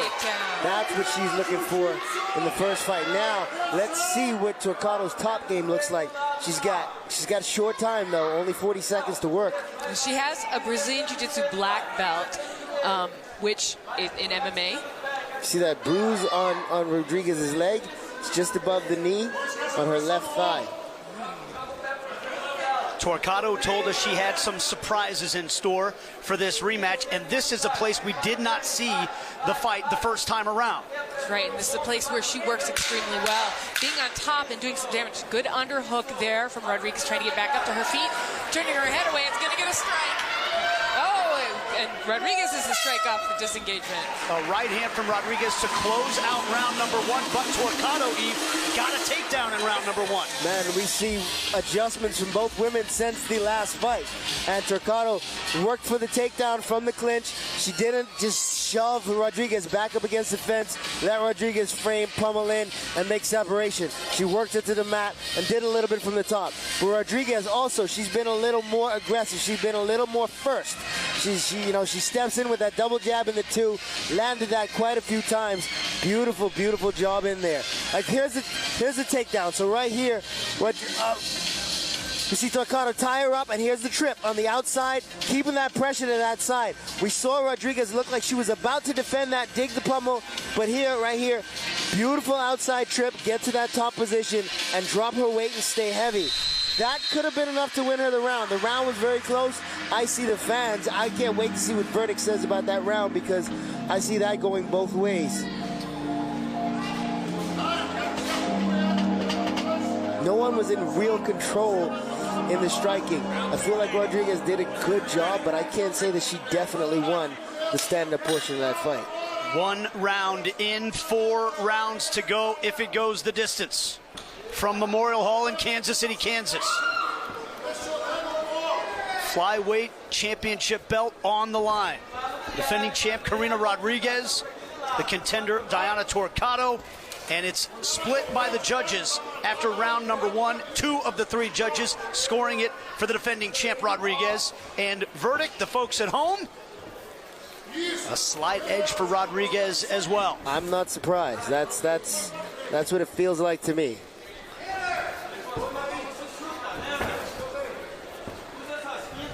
Yeah, the fans aren't falling for that takedown as a round winning technique. But if you pointed out a little bit of damage above the knee on Rodríguez, does that play a factor, something that Torquato goes to target here in round number 2? If she's smart, she's going to keep banking on that. She's going to keep investing in that takedown, because this is a 5-round fight. And after this round, if she does the same amount of damage in this round and continues to do so in the third. By the third round, that could really start to pay dividends for her. Slow Rodríguez down. Rodríguez is not going to be as mobile, not going to use his lateral movement as much, and not going to have the power to defend some of these takedowns when they tie up. And take a look at the way Torquato kind of pulls up that right leg and accelerates forward. She did a couple of almost fake Superman punches or fake super person punches, however you want to phrase that. She's faking with right. Nice shot, because I think she has a big right hand in store. I think that overhand, even though she's missed a couple times, I think it's one of her arsenal. A couple of left hands on the approach 2 different times there by Rodríguez. I say keep blasting that leg. That's one thing that I would do to set up my Superman. If I can land that leg kick, I'm going to keep landing that leg kick, because after a while, if you're not checking it, that hand is going to instinctively come down to help support that leg, and that's when the Superman comes out. That was beautiful, but she missed every shot. Torquato is keeping her eyes open and moving ahead well on the outside. Yeah, 3 times in this round we've seen Rodríguez throw a couple of jabs and try to follow it in with the right hand, but Torquato seems to be wise to it. Yeah, she's made good adjustments, man. But again, both these women have shown improvement in the 7 minutes that we've been watching them right now. And one of the things Torquato's team said, a couple of hammers to that right leg that you've been talking about, even. Yeah, money in the bank. Yeah, one of the things they said was the biggest moment that Rodríguez had was that drop in the last fight. She dropped her with the right hand. That was it. That was the only thing that won her that fight. I would tend to disagree. I think that Rodríguez did quite a few very good things in that fight. But it's interesting that they're aware of it. Julie, is that what you tell yourself, though, if you're the losing fighter in that one? Well, at this point, I tell myself, get my head out of there. Rodríguez fighting hands very well, but yeah, we tell ourselves stories in order to live, right, Joan Didion? Where you're gonna tell yourself whatever is gonna get you back in that cage and motivated to win. Beautiful. Nice takedown. Saw that coming off the trip. Good job by Rodríguez in getting back up. There's a elbow by Rodríguez as she's up against the cage. Good turn, good adjustment and refacing Torquato, but Torquato still kept that body lock, so she's got still has somewhat control of this position. And I think we're seeing some of those adjustments that Torquato made. One of the things that Rodríguez, nice. Beautiful. Rodríguez was always able to get out of the clinch exchanges in their first outing. Now it seems so Torquato's moving up the body, down the body, up the body, down the body, instead of just grabbing at the head as she did in their initial engagement. She's got that far side underhook in that half guard position, keeping the head cradled. She's going to work the pass, but she's only got a minute to work, so I would move to the side of damage versus positioning right here. I would too. It might be a strategic thing because she got the takedown at the end of that last round, or toward the end of that last round too, but it looks like, I don't know, she wants to finish. She's got a knee cut to this side. I thought she was going to mount from that. Rodríguez recognizes that she's blocked. She tried to pull her back into this half guard position to stop the knee cut, but you can force that. You're in the top position. You got that far side underhook. You can muscle that up. Right now she's in that, what they call that lockdown position. I hate that lockdown position, but all it does is hold you in spot. But I got an answer for that, but sometimes it just puts pressure on the bottom leg. Yeah, and it could be she just wants to hold her down and make her tired. But again, Torquato likes to hurt people. You can see that with those elbows. I don't think she just wants to, lay on top. No. 2 rounds in the books. A good answer from Torquato in round number 2? Absolutely. Torquato made, she kind of climbed the hill a little higher in this round. She got the takedown a bit earlier, did more damage, and she did invest in those leg kicks. I think continue to invest in those leg kicks and work on those tie-ups, because when she gets to those tie-ups and she's working on these trips, especially if Rodríguez is trying to keep herself standing on that weakened leg, it's going to be that much harder to stay on her feet and defend these takedowns. And we can look at the way she's really working, trapping the upper body. I love the angle that she's pulling to. Now, Rodríguez was able to get back up to her feet, but Torquato dragged her to the ground and stuck on top of her.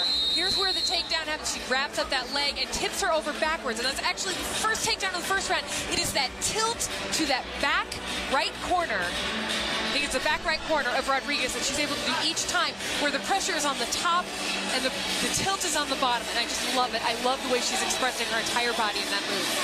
Here we go to round number 3 in tonight's main event. The defending champ, Karina Rodríguez, and the contender, Daiana Torquato. Nate Bucati, along with Eve Edwards and Julie Kedzie. And Julie, Eve talked a couple of times about that money in the bank, those kicks to the right leg of Rodríguez. What does Rodríguez need to do to adjust to that? Well, she can either check them or catch them. I mean, at this point, she's been eating a lot of them because she wants to hit that right hand. But let's see what the judges say about that. It's split so far, 2 of the 3, giving it to Rodríguez, and one of the judges sees it as a draw so far. Oh, nice hook. The judges gave Rodríguez that second round. I think that's bad judging. I think Rodríguez lost that second round. Close on verdict as well. Torquato hit a front kick to the belly of Rodríguez earlier. I don't know if that slowed her down a little bit. I find that interesting. It might be she wants to target the liver. A little bit reckless there.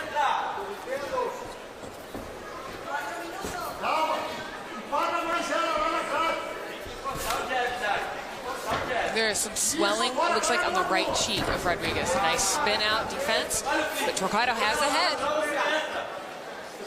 He's going to try and change levels to a leg, but Rodríguez is digging those unknowns. Okay, that level change is gone. But like, nice to the clinch. I was like, I like shooting right back to that head. It's like the ebb and the flow of the fight is, you know, that position to attack, and I think that clinch exchange was a really nice example of that. Let's expand a little bit more on that, what you said, Eve, with the judges scoring here. I don't see how you give that second round to Rodríguez. The way Torquato was able to control the engagements and the position. She got 2 takedowns in that round, and she was able to land some damage from the top and be on top for quite some time. I disagree with the judging on that one. It is a tough fight. It is a competitive fight, but I think that second round was clearly Torquato's. And something we're seeing, though, in the defense of Rodríguez is she is using that whizzer to get back up. So it might be that they're not using, you know, they're not necessarily counting some of those takedowns as full takedowns. I mean, in that last round, she was on her back. So that was a takedown. We are halfway through this title fight. These 2 warriors inflicted heavy damage upon one another in the first showdown, and they went the distance. Will we see that again here tonight? It's crazy because, like, I would recognize these women in any other scenario from now, but there's something about the look in their eyes that I'm just like, I would not want to run into you in a dark alley, man.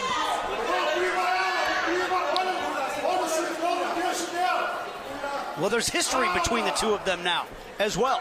And they both said this is personal this time around. There's a big right kick from Rodríguez, following it in with the right hand. And I think what Torquato's doing when she's grabbing the head like that, Rodríguez does kind of duck her head down a little bit when she's throwing. It's a good way to cover. If somebody punches you back, they punch your forehead, but they can also grab the top of your head if they're within range. Torquato landed a nice short left hook on that entry. Rodríguez is still committing to come in, but Torquato's trying to land on her entry every time, and a few times she's landed a big leg kick when that leg plants. But we don't see any ill effects from it just yet. No, it seems as though she can still use that leg to kick quite well. You see the bruising, but not. And that might just be more heart than not hurt. Because Rodríguez is not, like, she wants all the smoke. Hey, she does not mind a firefight. She told us that. She showed it in the last fight. She showed it again tonight. That was nasty. That's what I mean. Like, she wants to fight. And I think one of the things is, discipline doesn't work against you, but sometimes Rodríguez is so disciplined with her striking and getting those straight line shots that she doesn't let it get ugly enough. But when she gets ugly, oh, things get pretty.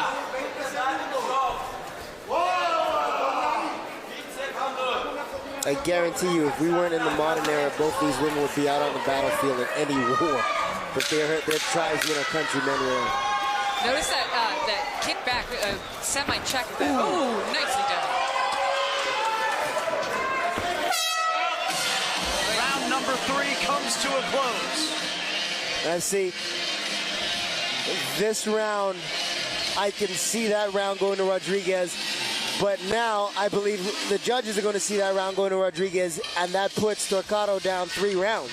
Well, we'll find out, but it does look like there's some swelling in the eye there of Karina Rodríguez. She definitely got hit, besides just her leg, which, honestly, I think it's starting to hurt. I think you're right about those leg kicks. I think it's adding up.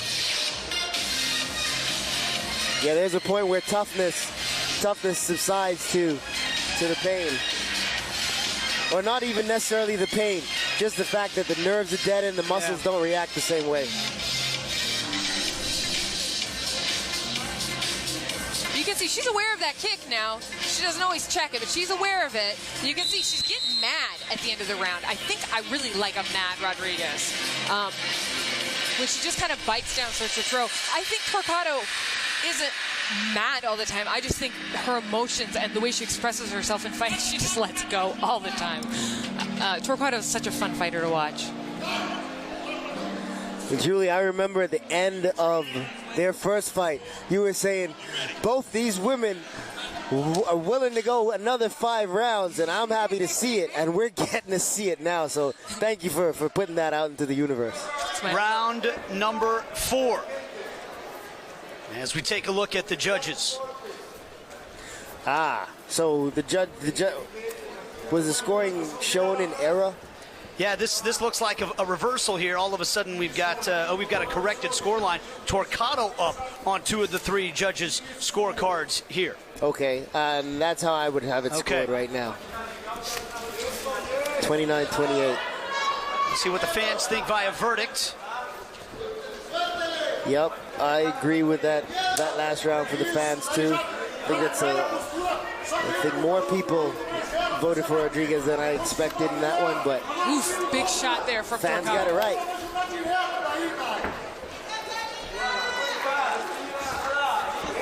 Looking for that right hand.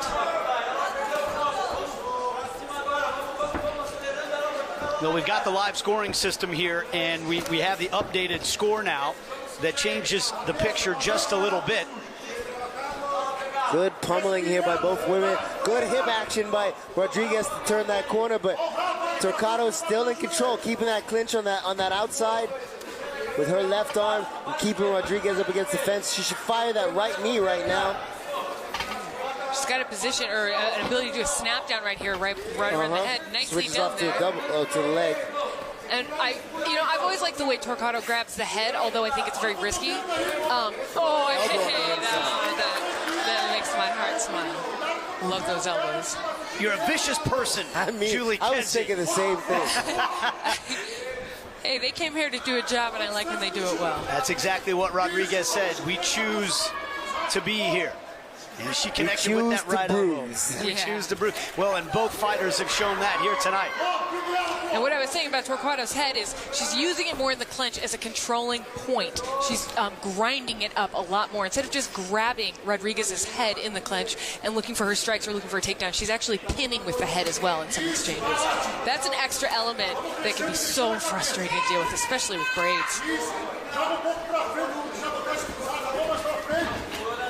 Torquato goes on the offensive.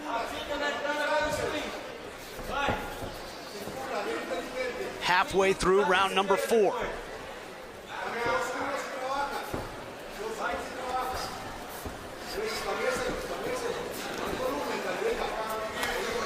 And I'll tell you what, you eat enough leg kicks in a 5-round fight, it gets really hard to move. For a couple of days. Yeah. Ketlen Young to think for that one. Couldn't walk for 2 days.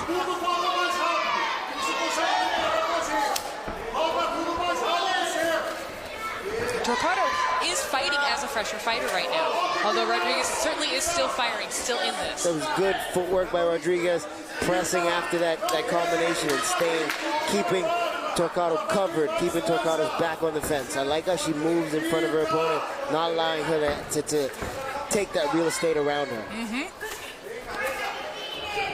Oh, body kick.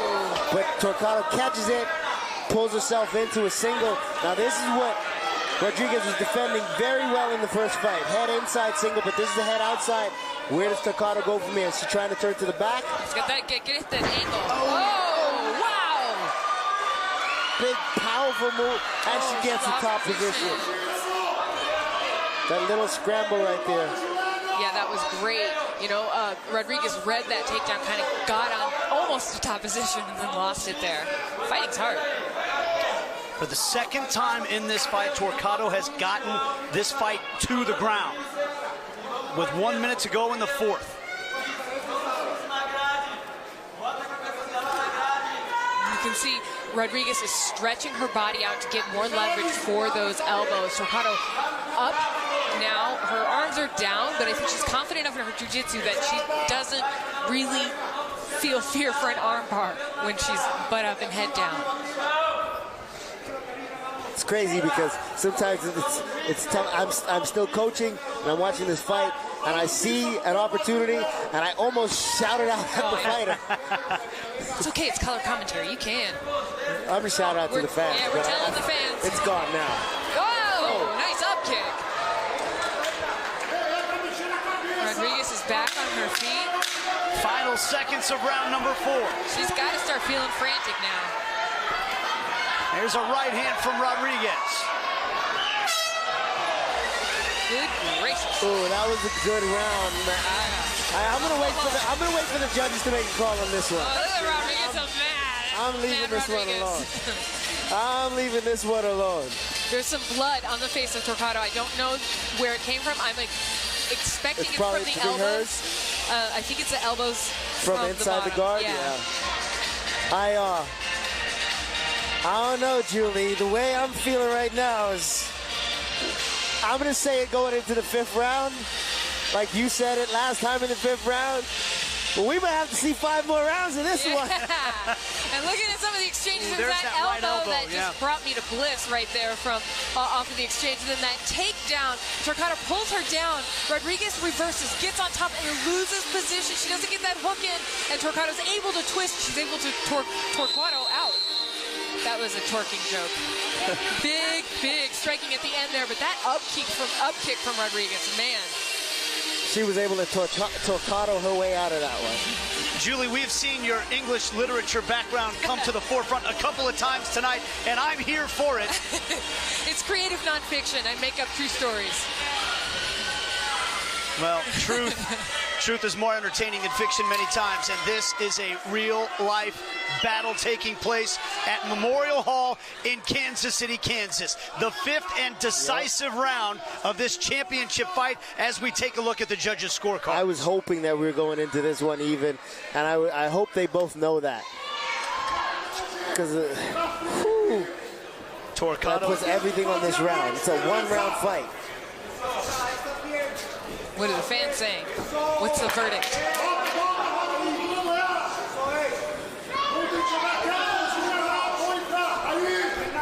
The fans gave Rodríguez that round. They've given Torquato 1 of the 4 rounds so far. But that's the fans. Yeah, they don't know what they're talking about. No, most of you guys do, but... Oh, there's that elbow. You know, you guys are getting the verdict on your screen. I'm not, so... keep reading it out. Oh, nice right hand there from Torquato. But you can see Rodríguez kind of shake her head. It looked like she just waved her in. Yeah, she wants it. She wants to fight. It's that... But not like intentionally, kind of out of instinct. Yeah. It's the thing that separates people who aren't fighters from people who are fighters. These are fighters. They're technicians, yes, but they're fighters. They're athletes, they're technicians, but they're like... These, like I said, I'm telling you, if we were in medieval times, these women are fighting for their people. Yes. We're going to update the judges' scorecard right now. We had a little bit of an error on that, so we want to make sure that we have where we stand right now in round number 5 accurate for you as Rodríguez and Torquato. Good slip to back control. She's got the body lock with the arm trapped. Got a triple to the backside. She got no post on the other side. You release that body lock, and now it's going to give Rodríguez a chance to use that fence to grate Torquato off of her back. So it is Rodríguez ahead of one of the scorecards. The other two are dead even. Wow. So Rodríguez, the defending champ. You guys buy into the idea that Torquato has to go take the belt in this 5th round? I don't care. I just want to see him fight. I'm sorry, that's the wrong attitude. But look at this exchange. Look at the way Rodríguez fought out of that clinch, fought out of that body lock, and Torquato just stayed on her. That was a good fight. Oh, nice right hand. That was a beautiful right hand. Okay, we got one judge with Rodríguez ahead, but 2 judges have it tied. So this, like I said, this is a 1-round fight, and both of these fighters digging deep here in round number 5. And again, it's wrapping up the upper body, trapping the leg, and then looking for that angle. That's what's done a lot of good for Torquato. That's a big adjustment that she's made here. And it looks like Rodríguez is adjusting to that. She's seeing it, she's reading it now. Yay! Left hand on the exit from Rodríguez. Got 2 minutes left. She's a little clap of her hands. She's like, yeah, let's go.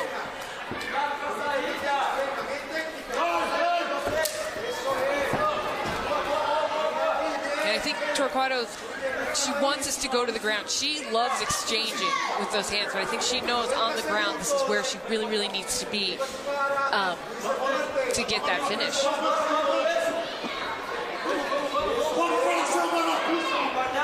You'll notice, like, it's obvious Torquato's made some adjustments. She was not able to hold Rodríguez in these positions for this long before and get no takedowns in the first fight. So, and look at the action, look at her press again. Yeah. Both these women, they want to be in your face. They're tough. I want them to be my friends. 1 minute remaining for the Flyweight Championship of the World at Invicta FC 46. Rodríguez, she's looking tired. Her hands are a little bit slower there, but they're not slowing down at what she wants. She's not losing volume. She might be losing some speed.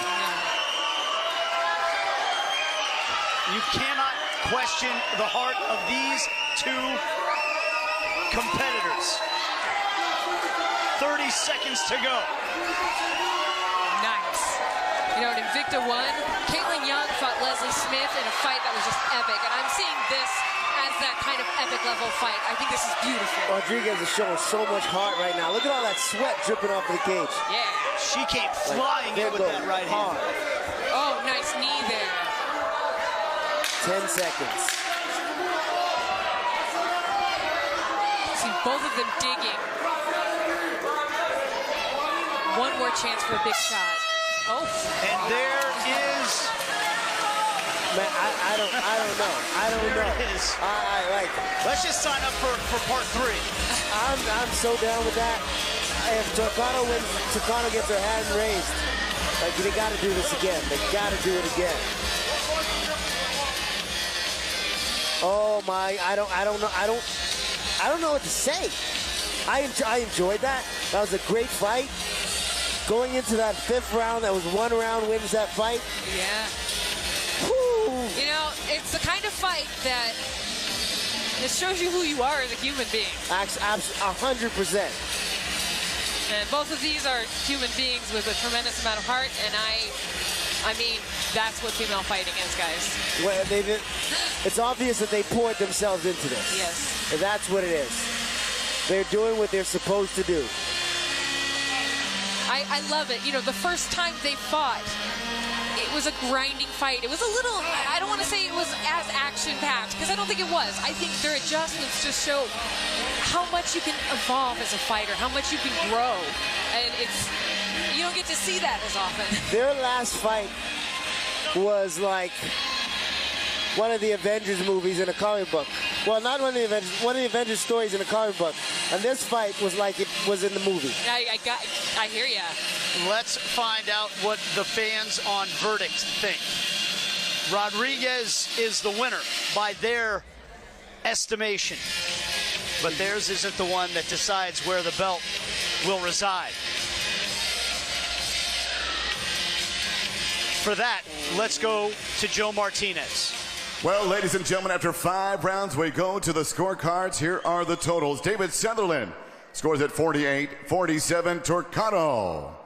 Kevin champion 48-47 Rodríguez. And Greg DeVilbiss scores at 49-46 for your winner by split decision.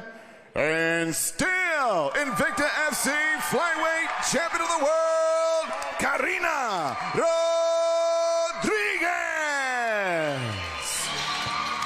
Mexico's first champion at Invicta FC is still your flyweight champion of the world. Let's check in with Michelle Watterson. What's going on, guys? I'm here with your champ, and still Karina. How does that feel? How does and still sound? It feels amazing. I really enjoy this fight. Torquato is an amazing fighter, and to fight to her makes me grow up in so many levels. I'm so happy to defend my belt. I thank you to my corner, my teams in Mexico, Brazilian Warriors, Baba Jim, all my teammates there. My coach for this fight, Yadmiko, Tanya, and thank you Invicta, Shannon, for this opportunity. Thank you Torquato for taking this fight in short notice. It's amazing. So it was a short notice rematch. How did you feel? Did you have to change your game plan at all? Were you fighting a completely different opponent? How did that mess with your head? Did it mess with your head at all? Not really. I'm here to fight with anyone that Invicta put in front of me. So when they told me that it's going to be a change of opponent, I said, it doesn't matter. I'm here to fight. I'm a champion. I'm going to fight whoever they put me in front.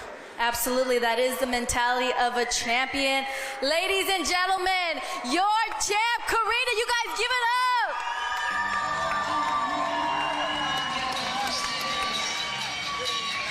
A successful title defense by the Mexican Karina Rodríguez against Daiana Torquato, a fight that went all 5 rounds in our main event at Invicta FC 46.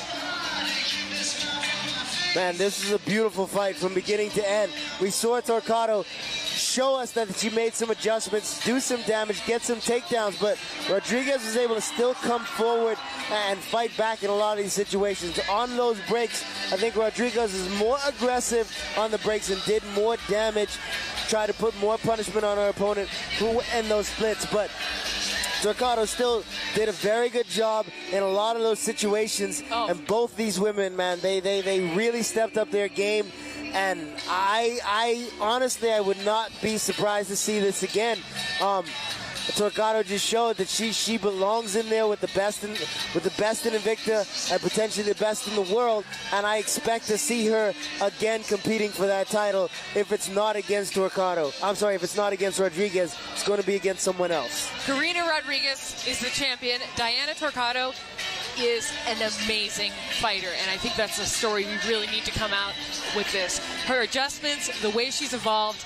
I mean, I'm a Torquato fan. Yeah, for real. I really appreciate what she's done to change her and elevate her game, but that goes both ways. Because both women really showed that they've improved and they stepped up.